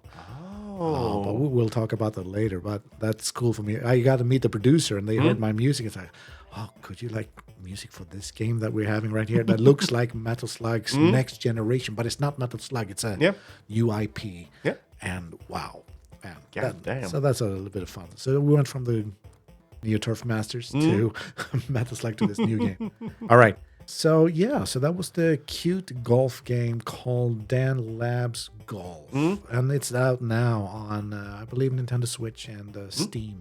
And of course, with all this information that we're talking about, everything will be in the description of the episode as well. So it will be easy for us, hopefully, to identify everything we've been talking about, but also for everybody listening in, if you are interested in these games or the music, there will be links so you can find the things. All right. That will always be helpful. Yep. I said and then forget half of the links, right? Always helpful. That's always great. But what was the most fun working on this? I'm guessing there was a lot of different kind of thematicism and working with different genres of music in this game, other than Fallen City Brawl, for example. Yeah, I mean, first of all, as you said, he will have these different locales. So and he's also a saxophonist, actually, believe it or not. The programmer actually has a good collection of albums and stuff like that. And the thing he said to me was that your style is also kind of Japanese, which actually kind of helps with the quality of this game, because it looks like very universal. And of course, Super Mario works on a universal level, and you cannot bring that to the first track of the beach thing. Like as you said, it sounds very Super Mario at certain points, or variations of it. I mean, yeah, Calypso. Yeah. Like in the first game of Super Mario, like it blew everybody's mind. How can they make those 3 channels do so much on a Nintendo Famicom system? So that's the reason he looked at me, because he knows I can do it. But for every level, I started with like, okay, for this one I have an idea. Like for example, Candyland here is like, you know what? Maybe some Japanese city pop here would be a good starting point. And I actually threw out a little bit of a nod to a Japanese J-rock pop group called Ansen Shitai. Okay. And they have something called Wine Red no Kokoro, means red heart. Okay. Or Wine Red Heart. And it's a love song. And I just played a few notes of it inside there. So it's just like a small little love. I love to drop small nods to other artists inside some of the stuff. Like with Street Fighter Alpha version that I did for Street Fighter 5. Like one of the Win songs, like there's a keyboard solo in there, and I said, I dedicate that one actually to Esbjörn Svensson, who sadly passed away a few years earlier, but the way of his style of playing a piano or electronic piano solos, like I said, I dedicate this to him, you know. So I always like to drop something from the people that inspires me. So maybe that's your style. Maybe that's putting homages to others, with other artists, Like so people will be like, "Oh, Esbjörn made it." Oh no, it was Daniel. If I quote you, that means I love you. Yeah, that's that will be the thing for me, I suppose. Yeah, but that's really interesting that you have that kind of thing, that you pay kind of homages or tribute to others that have inspired you to make music as well. Or things that I think would fit if they were computer game composers. I'm like, I would love to take something that they created and just put a little bit of that in the game, but not the entire thing, of course. That would be... Of course. That would be mining, something else. Quote mining, warning, quote mining. Yeah. But quoting in music is a very popular thing to do. I mean, we have something called, if you're not familiar, we call it the lick. The lick. Yeah. I remember hearing something about this, but I don't remember specifically what it means. I think it's a series of 5 notes that goes da da da da da da da. 1, 2, 3, 4, 5, 6, 7. 7 notes. Okay.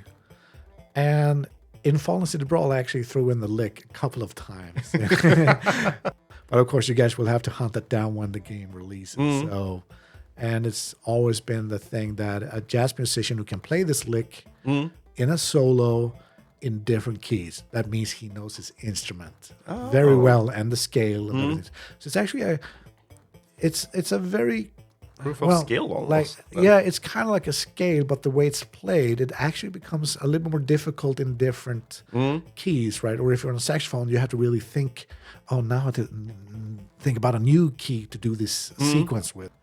So it's actually a great training for people who are trying to learn the piano and know when to switch their fingering and stuff like that. So it serves a purpose. And of course, it's also a quotation. I don't know who did the lick to be part of jazz music, but I've heard it in funk. I heard it in fusion. I heard it in so many different styles. Yeah, it's really cool. Actually, there's a whole video about the lick on YouTube. And you can hear every iteration of that thing, and even in pop songs as well. Goddamn. So it's a very cool thing. It almost feels like the Axis of Awesome. They did the four-chord song. Yeah. So they should make the lick song. It's already been done. It's already been done. Yeah, dang it. Yeah, it's done by a guy who's also a bass player. He also does a lot of good music essays. Let me... Oh, yeah, I don't have Wi-Fi now, so I'm done with that. We can't Google shit. Yeah. I'll when the name pops up in my head, I'll let you know. Yeah. We can put in a description later. Yeah. Like that bass player. Definitely. But he also has a good band called Sun Gazers. Sun Gazers, okay. I think his name is Jeff Neely. Jeff Neely. I think Jeff Neely, or... Yeah, let's call him Mr. Neely. Yeah. Yep. and he has almost like sometimes he crossovers with other YouTube channels like Legal Eagle, Legal Eagle. Yeah, so it's a lawyer guy. Okay. And they were having this talk about, there's a new kind of debate about music and copyright and all that stuff. And of course, there was this thing about Marvin Gaye's estate versus Robert Thicke and Pharrell Williams. And the lawyer got to borrow basically he played the lick and poof, that was Neely inside the show, and he gave his opinion about it. Yeah, it's like so it's become like a meme itself, that little lick. So yeah, it's pretty fun. Interesting. I'm sorry if it's not Jeff, but Neely. I'm definitely sure about the last one. Neely. Yeah. At least we have that. We have one secure thing at least on it. Yeah. And we'll see if it's Jeff or not. All right. We'll figure it out. Yeah, we'll figure it out. One day we will figure it out. But yeah, moving on to the next and last game maybe. All right. Now, this one is really an interesting story, though. Okay. So, we'll start from the beginning. So in 2022, Japan we have just like lifted part of the ban of using masks due to COVID. We took one extra year. Meanwhile, you guys could get rid of your mask after a year or something. Something like that. Yeah. And therefore, we open up the Tokyo Game Show as normal again. So, Tokyo Game Show is like the largest game show on the planet, as I hear, together with E3. Yeah, but E3 is no more, kind of. No more. Okay, yeah, they're only online now. Yeah. With virtual. And maybe that will die soon as well. I don't know. Yeah, but Nintendo does something really good. They have their own little Nintendo Direct. Yeah. So no need to fight for space, and you guys have that video, and they go on. Yeah. So I like to walk around, and I mean, you have the AAA section, you have the like service section, like you can find localizers and people. So it's just a good way for me to network during the business days. And then I go over to the indie section. That's in a completely different building. Oh, okay. But still, this entire convention is like big as 4 soccer fields. I mean, it is huge. It sounds a lot. It's huge. I remember this like it was yesterday, but I was walking around and I saw a lot of great games, indie developers from Spain, and they asked me if I would like to have a look at the game. And I say, "Oh wow, it's you're like on this boat and you're riding the waves. It almost looked like you're riding the waves almost like a ninja, and like really cool water dynamics."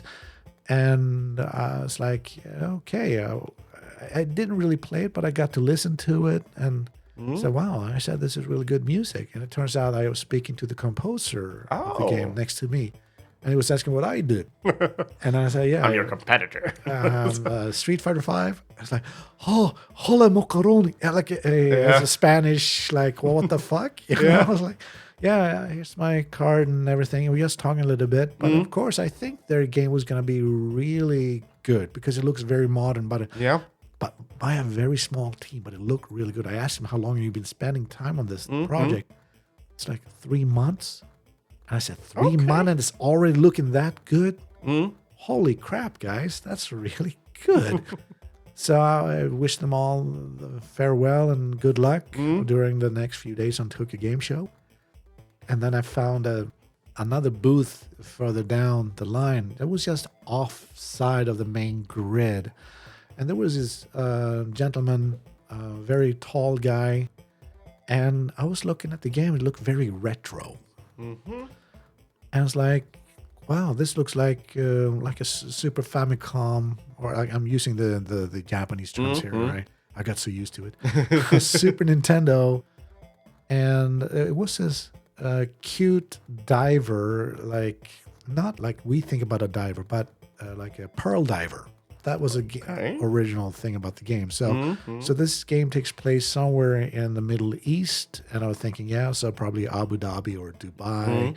And of course, he told us that this game is developed in Abu Dhabi by a team. The company's called Red Dunes. And I said, this actually looks really interesting. It's talking to me a little bit, you know, and I just show my interest. But at the time, like the game was kind of like in its infancy status. So they could just have like a splash screen and a little character breathing underwater, or like taking a breath, going up to the surface again. But the detail to all the little pixels, you know, they were really thinking. But it is actually made, I think it's in Unreal, but they made it to 2D shading and stuff like so. It's completely flat, but the water feels kind of real. But then they put some kind of filter on it. So there was something about the style, like, oh, it's like stuff that Super Nintendo can do and can't do mixed with first generation PlayStation, right? Okay. I was like asking about, so what's the concept behind your games compared to the other ones here? And they said, we're tired of DLC. We want to design games that you can buy and you own it with everything in it. Yeah. From the get-go, just like the old days. I was like, you know, I agree with you guys. I hate to buy a game and then still I have to buy puzzle pieces to get the complete thing, you know. It's just running me dry. So that's why I don't do modern gaming well. So I don't have, even though the games I've been writing music for, I don't have the game, or I'm not able to play the game because, oh yeah, you have to buy a Game Pass too, you know, like. You can't play them online anymore. Yeah. So they just wanted to be a couch co-op thing. Get together with your friends and work together and build that connection in the same room again. So, so that was the thing I say, you know, I really love this idea, you know.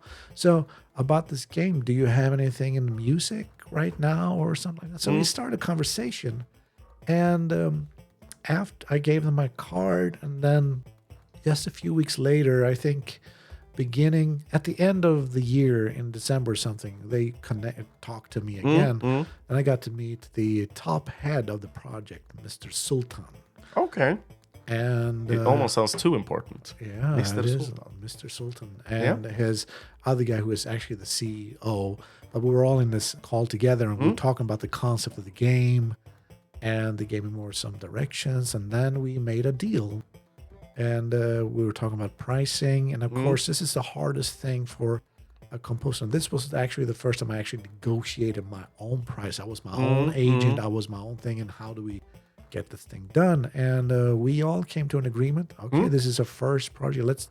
Let's do this gentleman's agreement. I will do everything at a 50% discount for this thing. And you only need this amount of music. And off we went. And so I always thought this game was going to take place in like the Middle East, like you go into many different places to do some pearl diving and stuff like that. Yeah. But then I get some more instructions that, we're going to have a stage taking place in the North Sea. We're going to have a place taking in the Atlantic, the Pacific. And then we have this mysterious place, like maybe it's the Bermuda Triangle, but it's not stated. It's just nobody knows. Where nobody knows. Mystery place. And then there's some boss fights, and I was like, all right, you know, this sounds like it's gonna not only be, I mean, for me working for a Middle Eastern developer, you know, I also do a lot of research about cultural things and looking into music styles and see if I can integrate that in either electronically, because I said we would like to have something that sounds like chip music or a hybrid of chip music and stuff like the first generation PlayStation music, that almost CD quality, but it was like still kind of cheap sounding instruments. So my goal was, luckily for me at the time, I was having access to this Roland Cloud. Okay. And I was looking for the oldest synthesizers, the oldest sound canvases that I could find from the 1990s. You know, So my first goal was to make a cheap sounding soundtrack. Yeah. But of course, then I went through maybe a little bit outside the parameters. But when I think about a diving game or the water, and my first instinct was we were talking earlier before this podcast about Eric Serra, and he had made a music for something called Le Grand Bleu, the Big Blue. The Big Blue, Yeah. And in there, he had this soaring soprano saxophone. I was like, you know, that's what I'm going to go for, you know. And of course, Mrs. Sultan said, I hate saxophone. Like, oh, yeah. Okay, so something. He said to the saxophone player. Yeah, he said saxophone player. But I understand. It's like, maybe it's just maybe over the top. But maybe I can win him over later in another project. I don't know. But I think he's a very cool guy because not only is he one of the founders of this company, but he is actually he's been working in Hollywood and special effects. Okay. He's also done special effects for Aliens or Alien 3 or something like that. So he has a lot of know-how about the creative process through many different things. So I was like, wow, that's really cool. But I always talk to the other guy who introduced me to him. So he and I were just touch basing, and he was giving the instruction to the other guys on how they will implement my music into the game. And I completed this project within 2 months. Okay. So for me, I was like knocking it out. But I think the first song is always the hardest one to make and set the baseline, basically. Set the baseline and set the identity for where this takes place. But then I also heard, this game is completely anachronistic. Like, there's no time frame. Like, people are coming from many different times together. Like, someone is a Viking, some other is a pirate, some other one. Like, they're not in the same time zone. They're very anachronistic. Or whatever you call it. Asynchronic? I don't know how we would say that. I don't know which word we were specifically looking for, but they're not in the same time zone. Yeah, exactly. It's like the game World Heroes, It's like... Yeah, Jean Arc fighting a Viking, they're not even in the right time zone. Exactly. They're in their own world. Yeah, exactly. So that's the thing. So I was thinking I would take something that kind of made me think about the culture of the Middle East. And they said, this could work very well. They have some interesting instruments as well. Yeah. I've been talking to some composers that have been utilizing some Middle Eastern instruments. And I was like, what specifically do they have? Sounds like they have some string instruments and so on. But they have really weird string instruments that I'd never seen in my life. Yes, and they're using more like micro scale. So some Arabic scales. But since we also have a Western version of the Arabic scale, I also had to think about, because they also want this game to be global too. But I'm flirting a little bit with this microtonal scale that they have in their music, but in an electronic way. So I just want to make sure I have the right track. So we will try to edit that. Yeah. We'll Let's see if this is right.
Damn, that was dreamy.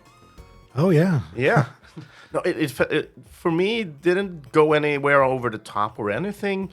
There was just one point where you saw me react to the twist of the music. Right. But overall, it felt really dreamy and felt really mysterious. And from what I've heard right now, we're diving around. We have a Middle Eastern kind of thematicism to this. I don't know if this could theoretically be a Viking where the Viking was diving around or anything, but for me, listening in on this, it felt like you're diving into the deep water and you don't know what's there. You know why you're there, you don't know what's there. Right. So it has a lot of mystery to it. And that's what I really liked about this. But at the same time, with this kind of flute sound that you had in this track, I couldn't avoid getting stereotypical. And for me, being stereotypical on this, for some reason, I was thinking a little bit about India and that little flute with a ball on, where you have when you're thinking about the cobra and so on. Oh, wow.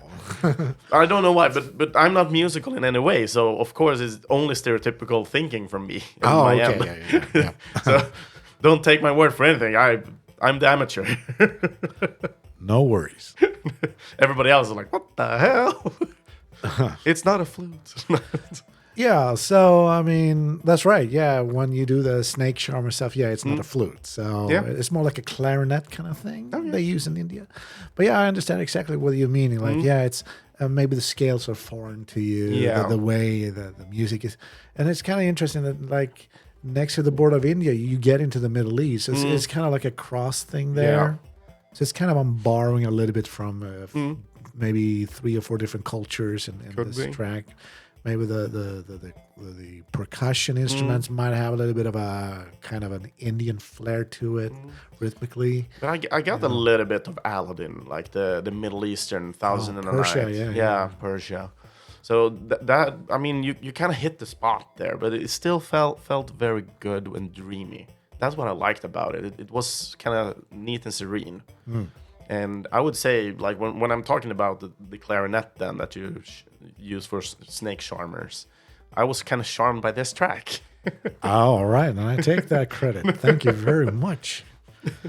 I mean, yeah, so that was the thing. I mean, my first image when I hear something that's about underwater, I'm thinking directly on Echo the Dolphin. Okay. But that was maybe a little bit too far out and experimental for this project, they said. But you're right on track that we want something that's kind of, as you said, this game is supposed to be a relaxing experience. And you clear through the stages maybe like 3 to 5 minutes per round or something like that, and then you move on.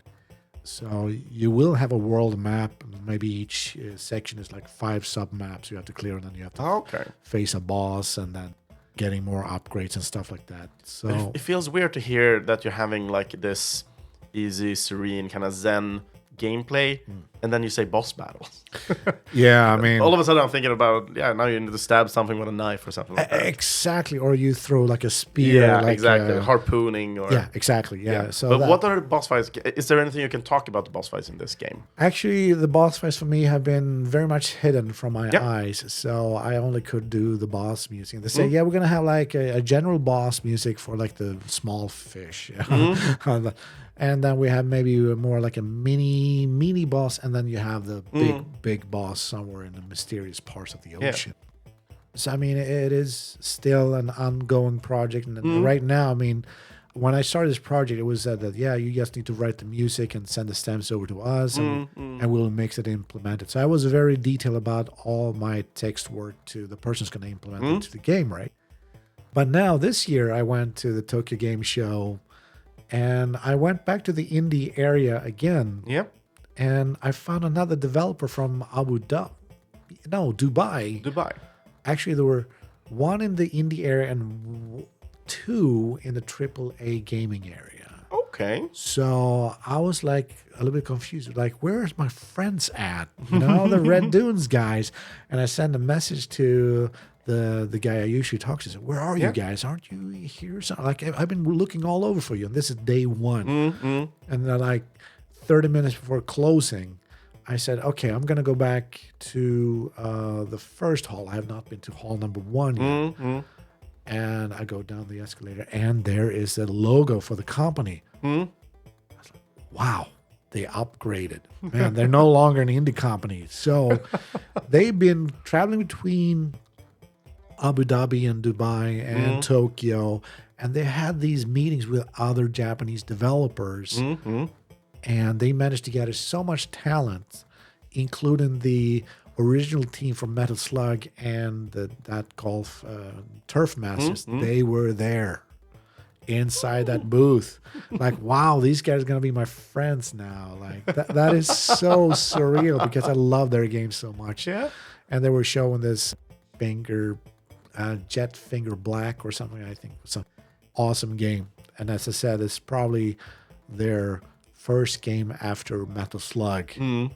That when they heard, you remember that jungle track we just played from Fallen City Brawl? And they had a jungle kind of scene in their game. But they said, we don't have music right now. And they heard that jungle track and said, are you using this track for something? Are you using this track for something? I said, yeah, it's for another game. But let's talk about it later because I'm very interested in this game. It looks so good. It's so incredible. Yeah, these old games, if they do it exactly like the Metal Slug, it's amazing. Like the 2D energy art. and everything going into these games. Of course, they're super hard, but they're super fun to play. Yeah. And I mean, the pixel art on display and those Metal Slug, I mean, the humor, the animation, the killing, the fake The old guy that just pulls up his heavy machine gun. Yes, that's right. Thank you. Oh, yeah. So many things in that game. And it's so weird and quirky all the time. It's like first game, isn't it just the first game is only about military and so on? You have tanks and so on. But in the second game, you have the zombies and everything you turn into. Yeah. Or is that the third game? And you also get a camera with a rocket launcher. Like a camera with a laser or something. It's awesome. It's super crazy, but I love it. It has so much heart. Yeah. So now I got to meet those guys. And so my hope maybe in the future is that I'll be able to work with those original guys back in Japan when I return. So I think it's going to be a really interesting new year for sure. Yeah. But no promises, but that's what I hope for at least. Yeah. But it feels like you're, even with COVID being such a hard time, it feels like you're really panning out on a good side though, walking out of COVID period and into the new year now in 2024. It seems like you seem to be in a good place. Well, right now, I mean, ever since I had that studio in Tokyo, which I thought was going to be my new career, but as turned out, the asshole ruined everything and now stealing music from me. Yes, listeners, someone is stealing stuff from me. I would say that taking this vacation, coming home to Sweden, I wanted to find my Zen moment, like really go out and appreciate the nature. And I think it's really important to step away for a while, get away from the bullshit. And then when you come back, I won't even remember what it was I left in the first place. So this is a good way to get perspective then for you. So, definitely. I think it's important even for creatives. I mean, if I didn't have this outlet of writing music, or if I couldn't write music, I would probably be dead by now. So I think if I feel angry, happy, or actually I feel more motivated to be creative when I'm sad or angry, you know? When you're like have this, I would say more black or white emotion. Like either white having the sadness or black being angry. It's like when you have those, like the frustration of not being able to feel straight. You want to let it out. Like for me, probably if I didn't have it, I would probably dig a hole in the ground and just scream at it as loud as I could. But as I said earlier, like I rather take a passive-aggressive approach to my well-being, and that is in form of creating music. And I think I can use that negativity to something positive. And luckily, it's not happening that often anymore. But when I was younger, yes, that's what my standard was. Like, oh, I'm sad. Let's write some music and make me happier, or get rid of that. Like people are now writing blogs to feel, or talking to a psychiatrist or something like that. So for me, it's always been a self-healing journey. Music. But to be able to use that power and get paid for it, sure, that's a win-win. That's a win-win. That's right. Definitely. No, that's super interesting as well, getting that kind of perspective from you. Usually people don't like to talk about these things or they want to be more private about them itself.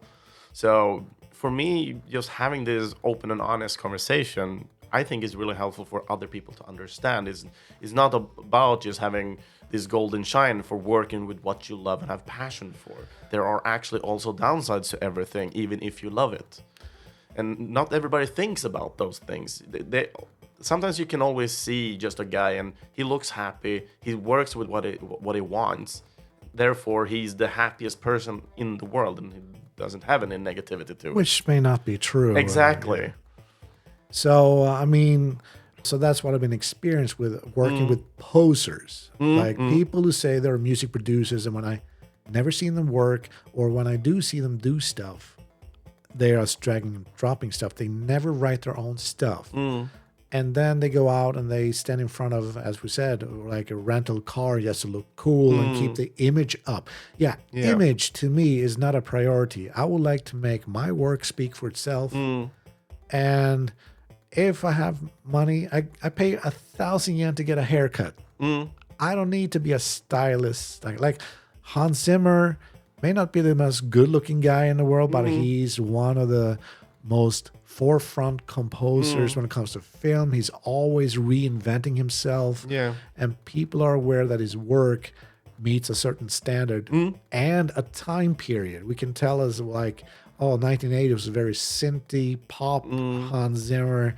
In the 1990s, it became the action Hans Zimmer hybrid orchestral score. He has his eras almost. And now he has become synthetic Hans Zimmer with a Batman.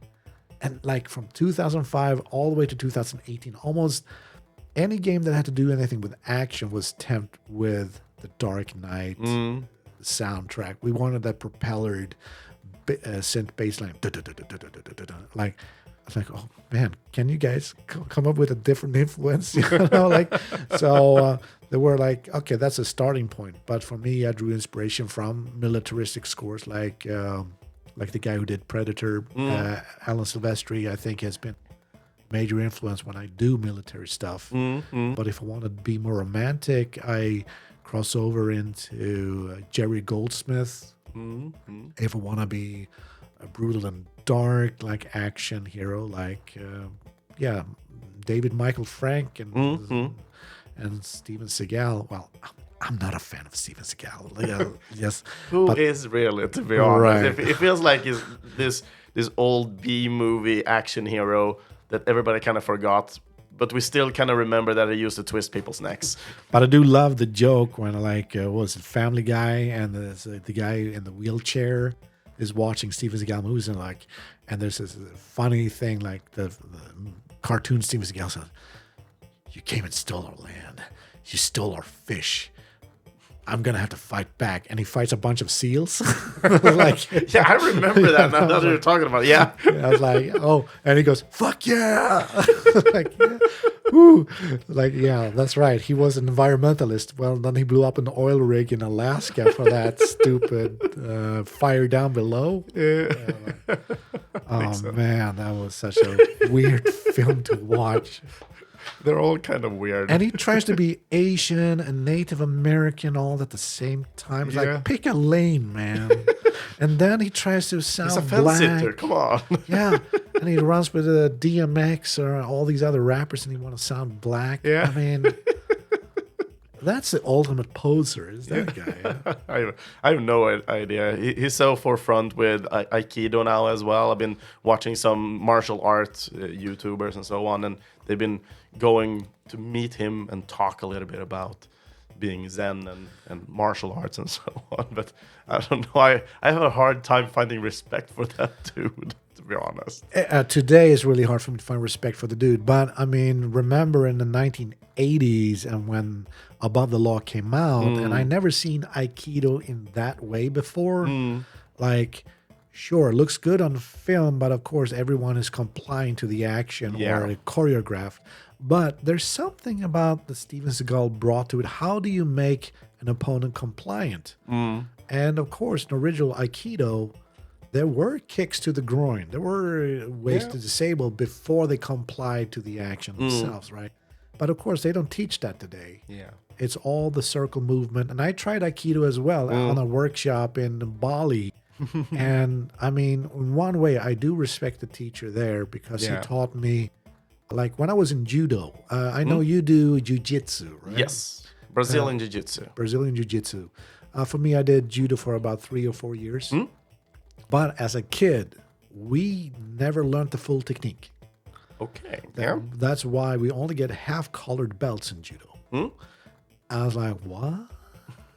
So what turned out when I learned this Aikido thing in Bali was that, okay, he teaches one side.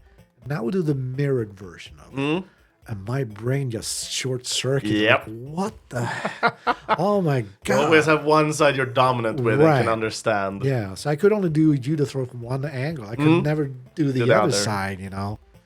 So now I have huge respect for any Budo practitioner, especially full-collared belts in judo. Like, man, their brains are wired in a different way. Like, to be able to do that technique no matter where you are. Exactly. It is difficult, but also very rewarding once you get it in. It is.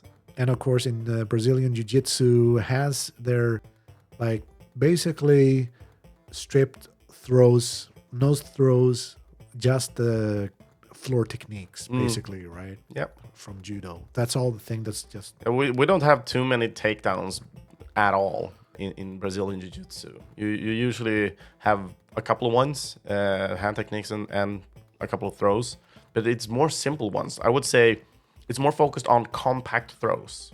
Right. When tied to the body. Yeah, like a fireman throw where you just go down, you put them on your shoulders and then just toss them over. You don't really have the same in judo. You just grab somebody's arm, you hook it on, and then you use that in order to just throw them over. There is that one throw you just mentioned. We got that one. Oh, you had the fireman throw as well? Yeah. Okay. So that's actually... I was never taught that one. I've done a little bit of judo back in the day when I was younger, but I didn't go for like 3 years. But everybody got their favorite throw or favorite technique. Of course. For me, I only got to try it once, but it's really hard to get it right. And that's something called tomoenage, which is the sacrifice throw. So you are face to face with your opponent. You roll down, you kick up your leg when you're on the ground, and then you flip them. That's the throw that Ryu does in Street Fighter, right? Yep. That's actually a good technique. I actually use it on multiple opponents myself when I was either training or doing a competition, because a lot of people just try to sit down, being a guard puller is called. Right. But yeah. We're getting a little bit off topic with jiu-jitsu. Yeah, let's get back to it. Yeah. So going back to the music here on the last game. Yep. So is there any name public yet for this game, first of all? I didn't know if you... we might avoid that in case. Let's just call it for short Jumanah. Jumanah. Yeah, Jumanah. So when it comes to this game, you really liked what you saw from the beginning. You were talking a little bit about the music and so on. But one thing we haven't really talked about, and it feels like I should have asked this before, but now that you're working with smaller studios as well, I guess it's a little bit of a difference from when you worked on together with larger studios. Like, first of all, working with larger studios, you theoretically can have concept art and so on, maybe something playable sometime. Maybe you will get like a small trailer of a character, etc. But working with indie studios, they might not be able to provide these things due to time limitations, manpower limitations, and so on. Yeah. So when it comes to these kind of studios you've been working with these three, how has it been for you working with the music in this? Have you been able to get material that you can work with, or have you been left in the dark most of the times? I think with the last company that were the Red Dunes, they actually had some video renders and some ideas about what it might look like and stuff like that. So they actually have alpha footage because they're also a bigger team compared to Mike Wells, who's just one guy. Yeah. So from him, it was just probably easier for him to write me a text about, this stage is going to be looking something like that. And then he gave me maybe a reference photo from a different game. Like, look at these colors. This is what I'm trying to use. But this is going to be the location, the train station, covered in water and stuff like that. So like, okay, all right. Now I start to see where you're trying to get. So, and what all of these three have in common. I mean, they given me so much freedom because they know I'm an industrial from the AAA industry, and they also realize I'm not unobtainable, and I'm willing to reason and negotiate, and we'll always be able to sort out all these compromises. So it's always fun to hear other people's ideas and see how I can interpret that musically. As in Mike Wells' case was like text and small pictures, but not much of a description than that. Oh, this is going to take place here. I suggest this kind of music. No, he never told me that. Oh. So I always pitched like a small 30 to 1 minute clip of music to him, and he said, yeah, this is the right direction. Keep going with that, and you're good. So the golf game was almost the same thing, but this one was more like a passion project. I did not get paid for it, but we're trying to negotiate that out once it's released and once people start downloading and stuff like that, which actually good timing. I need to think about how I'm gonna release the album. Right? Because I just released my own album last week before I got here, which is just a test because I have no idea how this is gonna work, especially when it comes to taxes and stuff. You know, that's the scary part. So that's a good thing for you to start developing into your own kind of structure now, being more of a freelance in that sense, though. Yeah, exactly. It's like if I could find a way to make money on music and sell it, and I mean, in the 80s, everybody was desperate to find a record label and stuff like that. But now we have... we can self-publish everything. Yeah, now we can do it by ourselves. And I just paid 250 Swedish crowns for, not CD Baby, it's called DistroKid. Okay, right. Yeah. And then once you got all that stuff up there, the worst thing about DistroKid is it has an AI mastering plug. And I already mastered all my own tracks because I wanted to sound a certain way. I wanted to sound warm and analog, like a tape thingy. And then they could give you a preview what a mastered their version would sound. And it's just extremely over 20 hertz extra. Like it just cuts in my ears. Like, I want to keep my mixes a little bit subdued and still smooth, right? Yeah, okay. But I would say mastering is a process I learned recently. And I think that really helps when it comes to the different phases of music. I mean, you have pre-production, songwriting, and then you have the mixing, that's producing, or that's actually production. Yeah. And then when you're happy with the main mix, then we have the final step, which is mastering. So that's where you kind of open up the levels and so on. And between tracks, so they kind of hitting the same bass level. Exactly. And, so when you're not getting to level 2, it's going to be woohoo instead of woohoo. Exactly. So it's all. So that's the biggest trick. Like I have to learn about what is the mastering. Do I need it to be exactly the same thing for every song or for the album? But no, it doesn't need to be it. As long as you hit that level, you can get what we call a relative listening level, or LUFS. Okay. And that actually is a perceived listening volume.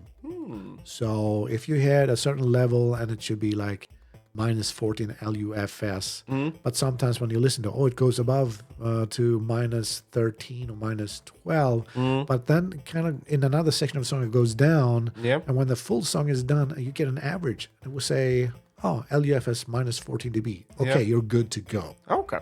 So I've been mixing with that quite recently, especially for City Brawl. I've mixed and mastered all the tracks for the game, so it should sound exactly the way it does. But I'm wondering if he will put in some kind of side chaining in when the punches are falling, so the music might duck for the heavier punches.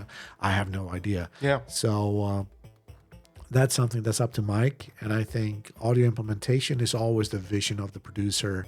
So in that case, I don't have much else to worry about. But now for this last game here, the Jumanah, we're going to play one more track of this soon. Yes.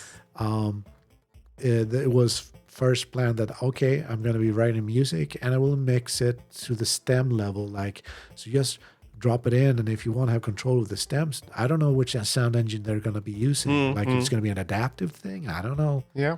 But now, meeting these guys again now at Tokyo Game Show at their big AAA booth, I was like, wow, they went from indie to AAA. Yeah. And even crazier, they were the guys who helped planning out TGS 2024 for everybody in Japan. So they came to their office in Abu Dhabi and they were having a meeting. And, okay, you're going to be in this booth and this booth. And so they were in charge of almost everything this year. So I was like blown away when I heard that. Yeah. So, and they're my buddies. Yeah. And they're very fun people to work with. But now, That's great. So I gave them the stems, and now I met the guy who's supposed to be the sound editor or mixing guy, but he doesn't know what to do with his job. I told him all the information is in my files, the text file. You have read the text files, right? Yeah.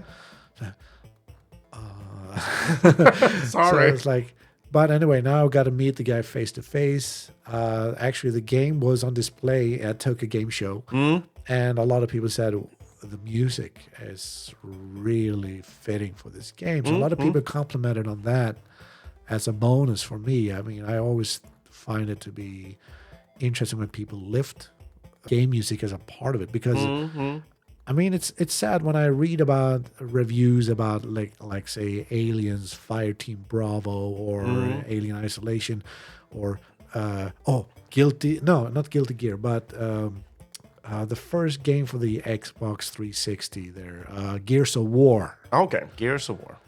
Amazing soundtrack by Kevin Ripple. I love his orchestral hard rock. Like, yeah, it's a brass band playing hard rock riffs. You know, it's so cool. Do do do do do do do do, and then some metal slank on the like. Oh, it's such a cool soundtrack. But nobody mentions anything about the music. For all of these games, nobody mentions music. They only talk about gameplay and graphics. But nobody talks about the music or the sound in general. And I find that to be very sad, actually. But that's why I kind of like to have this, especially talking to composers as well in the podcast. The reason for, like, when you're making music, either you can be a good contrast to the experience they're having in the game, and that can have one situation going on, or you can be trying to complement it really well and kind of fuse with experience. Usually tend to talk about Diablo, for example, having this really neat guitar riffs, and you're slaughtering demons like it was a freaking trance fest. It's like really high octane, but they're utilizing the music in order to pull the player back, not having this like high octane speed all the time, even though the gameplay kind of promotes it all the time. Right. Yeah. So I always find it that interesting to look at. It's like, why are music like it is?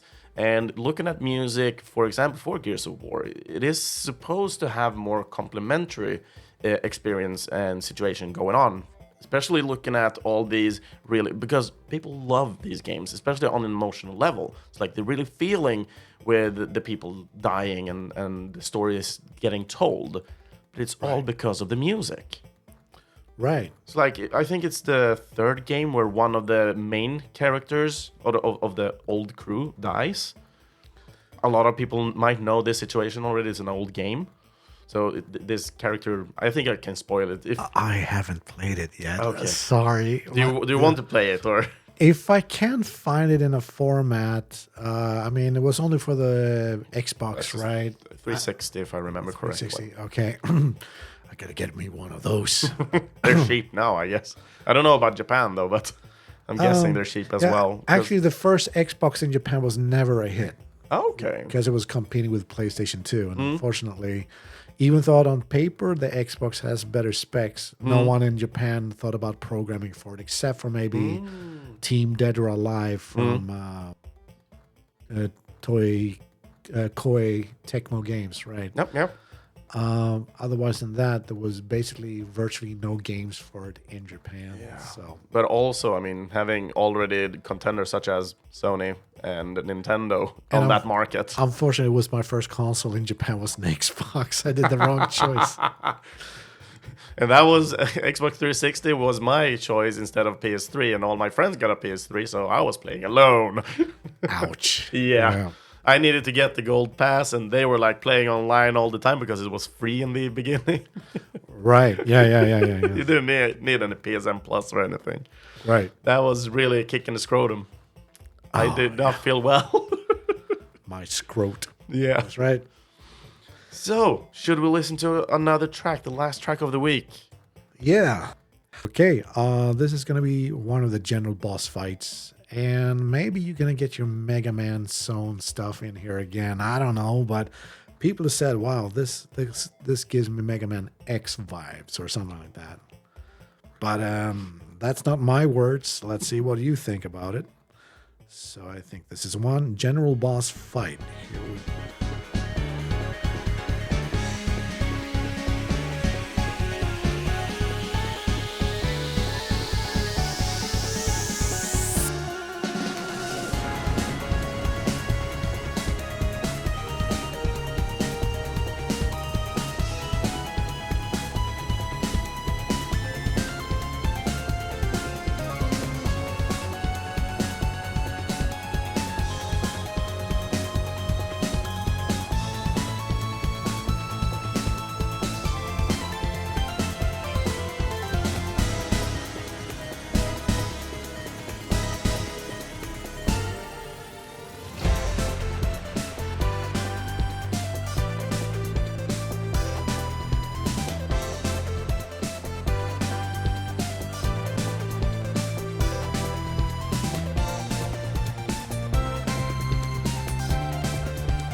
So when we started this, we were talking about Mega Man.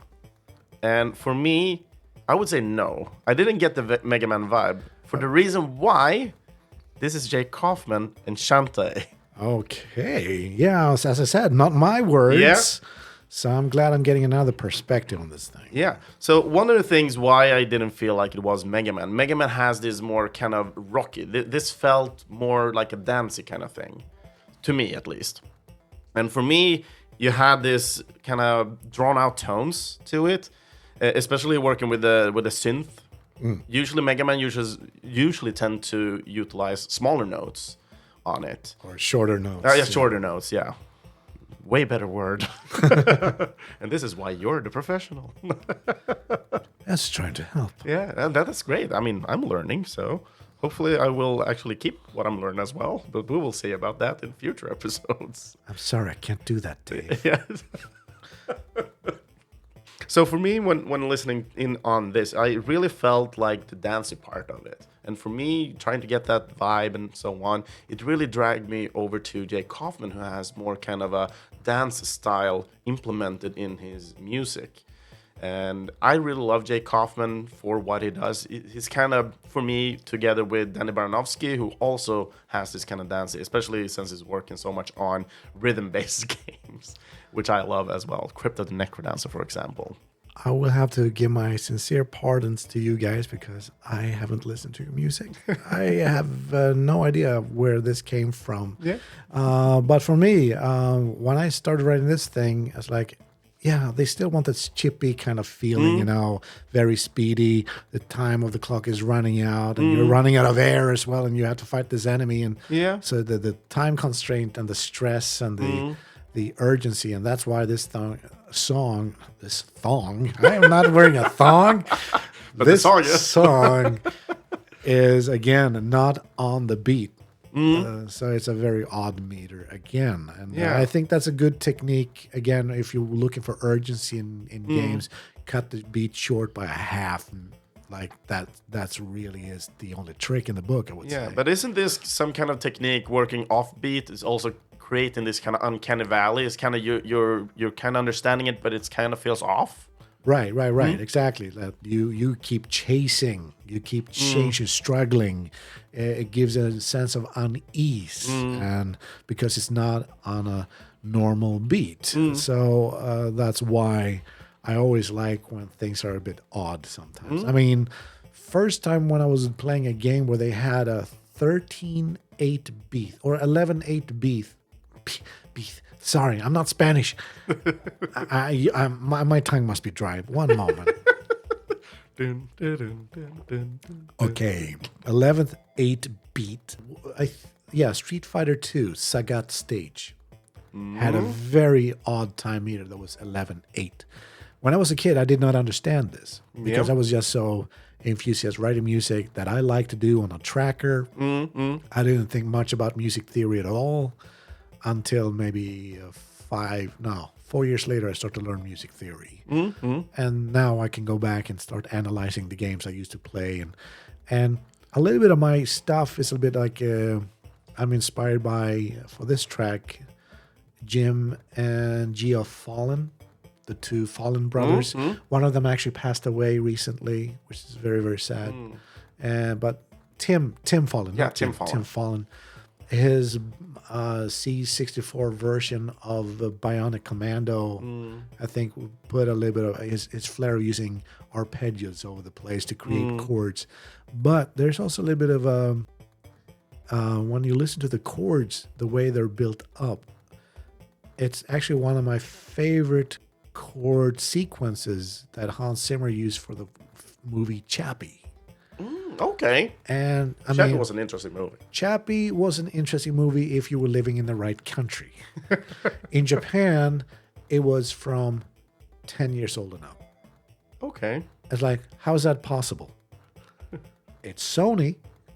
And of course, they were using a lot of digital blood in that movie. So when they launched the movie in Japan, they took that blood off. Okay. And for so me, it was when like a censorship then? Yeah, because kids love robots in Japan. So they thought they're going to market it as such a kid movie. movie then. Yeah. Okay. And the strange thing is, Alien Romulus, from 12 years old, in Japan.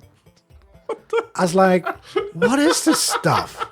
Am I missing something? That's why I did not see the movie in the theater yet. Because they're probably doing something again. But in Chappie, like I heard, and I actually sent a tweet, and a lot of people in Japan asked Neil Blomkamp. I was watching this movie in Japan, and there's no blood in it. Yeah. It's like, what? He was not aware that they actually did an edit to his film in Japan. What the heck? So because it's supposed to inform him about right, and so in Japan, obviously they think, oh, the kids who love robots, they want to see this movie. Yeah. But it's way too violent, even without blood. Yeah, I mean, there's a guy who gets cut in half and thrown against the wall. Yeah. In the Japanese version, there's no blood. It just look like a sack of potatoes, Or that the robot cut him in half with a laser scissors and sealed the wound. I mean, it just looks so wrong. Yeah. But the music playing in Chappie uses this kind of chord sequence. Yeah, and that's the thing. People are asking, what can you copyright? What can you not copyright in music? And of course, we talked earlier about this Marvin Gaye's estate versus William Ferrell and not William Ferrell. The song Happy. No, not Happy. It was something else. Will Ferrell. No, it's not Happy. Okay. No, it was. Oh yeah, it's on the top of my tongue. It was two guys, Robert Thicke and Pharrell Williams. That's right. Williams. Okay. Yeah, and they made a song, and Marvin Gaye's estate managed to sue them because we thought it was just because it sounded very similar musically, but that was not the point. Okay. Of course, they were singing differently. It was like a homage to Marvin Gaye, but there was a problem in the background of the song. There were some lower percussion noises from the original recording that Marvin Gaye had in his music. But of course, they were playing on top of that. But they didn't clear the sample in the background. No. And that's what got them sued. Not because it sounded like Marvin Gaye's soul stuff. It was something inside of it. That was not cleared. So that is actually the true thing. But when I grew up and we went through music theory, and we were told there are only two things you can copyright in music. And that's melody and lyrics. Yeah. Everything else is fair game. And lyrics is easy to spot, or easier to spot at least. Yeah. So that's why, I mean, if we have a set chord sequence like blues, that's a given short sequence that can only go one way. And that would be ridiculous if every blues player was suing everybody else for having the same chord structure, right? So therefore, it's very easy, cut and dry when you write music that, you can actually borrow chord sequences like the 4-chord song, right? Exactly. So that's the idea with that, to tell you that, it's okay to write those 4 chords and just put your own melody and text on it and you got a new song. That's easy. Exactly. But now with recording, there's a different thing, of course, sampling, clearing of master recordings and stuff like that. That needs to be in order. Yeah. And of course, that's why I never sample. I never sample other people's stuff. I find it morally wrong. And I still feel it's more fun to create rather than take something without permission. So, I was at a festival this summer, and there was this artist who has become kind of famous in the mainstream, only sampling other people's work. I was like, oh, this song sounded nice. And then the chorus came. I was like, it's this song, which was not hers. Wow. Like, exactly like. And my friends were like, I've never heard this song. And then I started singing the original song that I knew that she wasn't singing, but I definitely heard the melody. And they were like, you're right. We listened to original songs as we were going home from the festival. Wow. Yeah. That's crazy. Because people that are younger than us don't know about the originals. The originals from our time. It's just one generation away. And it's crazy. Yeah. It is really, really crazy. So that's why I do appreciate DJs from the 1980s and 1990s. Actually, they kept listening to the music, knew it inside and out, and went to do the transition to a track that really works with some other piece of music. Huge respect. I even tried to do DJ myself digitally, and even there, it was very difficult.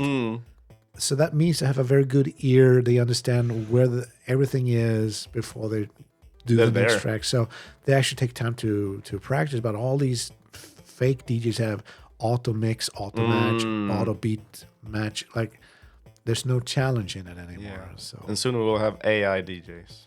Oh dear, crap. Yeah. God of shit. I cannot. No, it's already happening, man. I'm sure of it. We're already there. Yeah, actually, you said it yourself that a lot of radio stations you've been listening to, like every second song is a freaking AI. And I hate it. I hate it so bad. Yep, me too.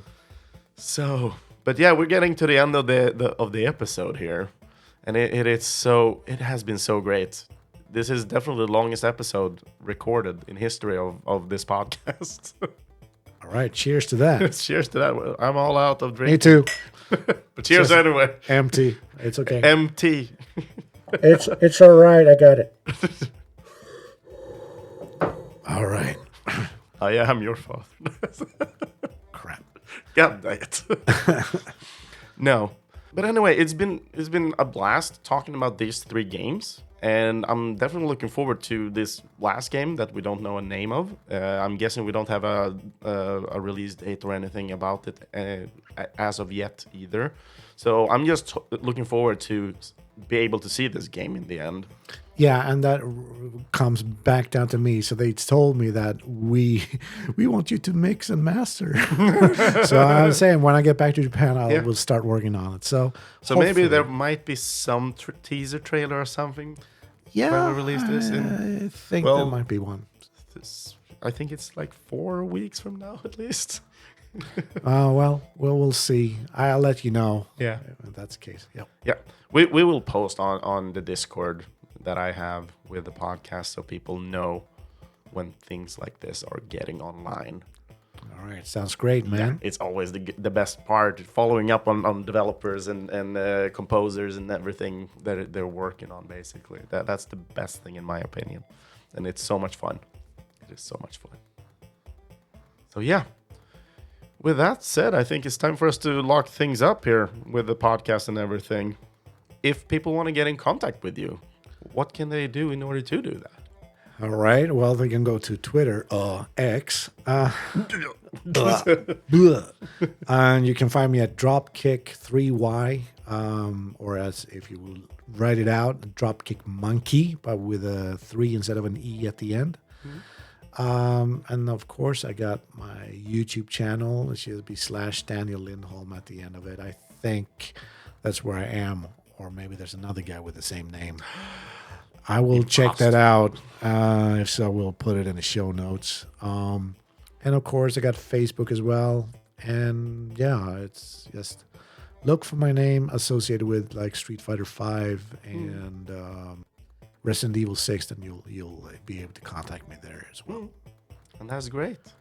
No, it's been an honor having you here in my home, talking to you eye to eye. That's all what I wanted to do with this podcast, being able to sit in front of composers actually, and not just doing the online conversation all the time. Slight lag and fake active listening. Yeah. So with this, it's so much more real. It's so much more fun to be able to talk and to have this conversation. So agreed. Yeah. So with that said, I want to thank everybody for joining in for this podcast as well, listening in on Gameable Audio, a VGM podcast with your host, Kristoffer Schenström. And this was episode 49. Me in numbers again. It was 3 hours ago we were talking about, episode 49. And this is some sort of indie special that we're going to call it, as we were... Oh, I forgot my name. I'm Daniel Lindholm, by the way. Yeah, together with Daniel Lindholm. That usually otherwise lives in Japan, so that's also very special. That's right. Thank you very much. Dozo yoroshiku oneshimasu. Don't know Japanese that well, so dozo. All right, dozo. Dozo. And most likely everybody can tell that this is not being recorded at this table in my kitchen together with Daniel Lindholm. No, this is edited in post because I did not remember everything that needs to be said and I didn't want to forget anything. So I am recording this post of this. And of course, when I say goodbye, I will of course cut in the goodbye from Daniel Lindholm as well. No, but if you like this really exciting and amazing episode, you can find other episodes of the Gameable Audio on Spotify, Amazon Music, Apple Podcasts, and Pocket Casts. Basically on Spotify and every other place where you can find a podcast. And one additional thing that has been added recently is that Gameable Audio is now existing over on YouTube. So feel free to just go in and subscribe to the channel there as well. That would be amazing to see that channel increase in people as well. So there will be more places for people to find and enjoy these interviews. And also feel free to follow and comment on one of our social medias, either on Facebook or Instagram. Just search for Gameable Audio and you'll find us there. And just giving that follow and commenting helps a lot of other people to find the podcast. And if you want to support me financially with this project that is Gameable Audio, think about becoming a Patreon backer, because all the money that I'm getting in will go to upgrades for the podcast, marketing, and supporting a lot of different composers, etc. But in the end, when I don't need any more money myself, the rest of the money will basically go towards having a fund, which will go to new exciting projects for composers, and especially new composers. So if they might not have the money for a guitar or something like that, we will work as a fund to help people out. And the current awesome backers that we do have today is Daniel Onemark, Lars Schenström, Titti Schenström, Kevin Wikström, Mike Björkholm, Mats El Kebab Tapper Holmqvist, and Sandris Wikström. Thank you so much for being such amazing backers, and deeply from my heart, thank you. And a specific one that I want to say as well, becoming Patreon will also help not just me, but for all the different gifts and everything I do get from composers and guests in the episodes, these will basically be given away because I don't tend to keep any of it. So every giveaway I get is basically going towards the backers. So there's always raffles and giveaways going on in connection to these episodes. So, and for people noticing as well, the episode with David Wise is still not yet out, and just like a small hint, so people listening in on this as this episode is released, when that episode is released, there will be a raffle giveaway for the game gimmick too. So it is an excellent time to start supporting the podcast as well. And as an extra little thing, which is not the best kind of news, during the rest of December, well, also the rest of November, so after this episode, I will go on a small little hiatus over the course of November and December, and we'll be back in January again by the start of 2025. And the reason for this is basically that I am going out of a job, so I kind of need this time to recuperate myself, but also take this time in order to also edit and release the David Wise episode, which will hopefully release shortly after this episode specifically. So there is no new theme for the next episode. Everything will kind of pop up later. So please join in on Discord to get a little bit more information surrounding the upcoming episode if you're excited to talk a little bit about the composers, exciting for it. But no fret, don't worry. Everything is kind of... I'm taking one step at a time, so please beware with me and just support me. It would be very helpful, to be honest. So, but anyway, returning back to just ending the episode here. So links where you can either support and get to know a little bit more about the games and support Daniel Lindholm, you'll find those in the episode description. And the podcast theme music here was composed, as always, by the amazing Thor Myrdal. And yeah, that is the end of this episode. I want to thank everybody for joining in this year. It has been a blast. Second year of Gameable Audio, 7 years in podcasting, etc., and so much more to come. There's a lot of more exciting guests coming in, etc. With that said, I want to thank everybody for joining in, listening in, supporting, and everything. And take care. And see you all guys next time. Goodbye.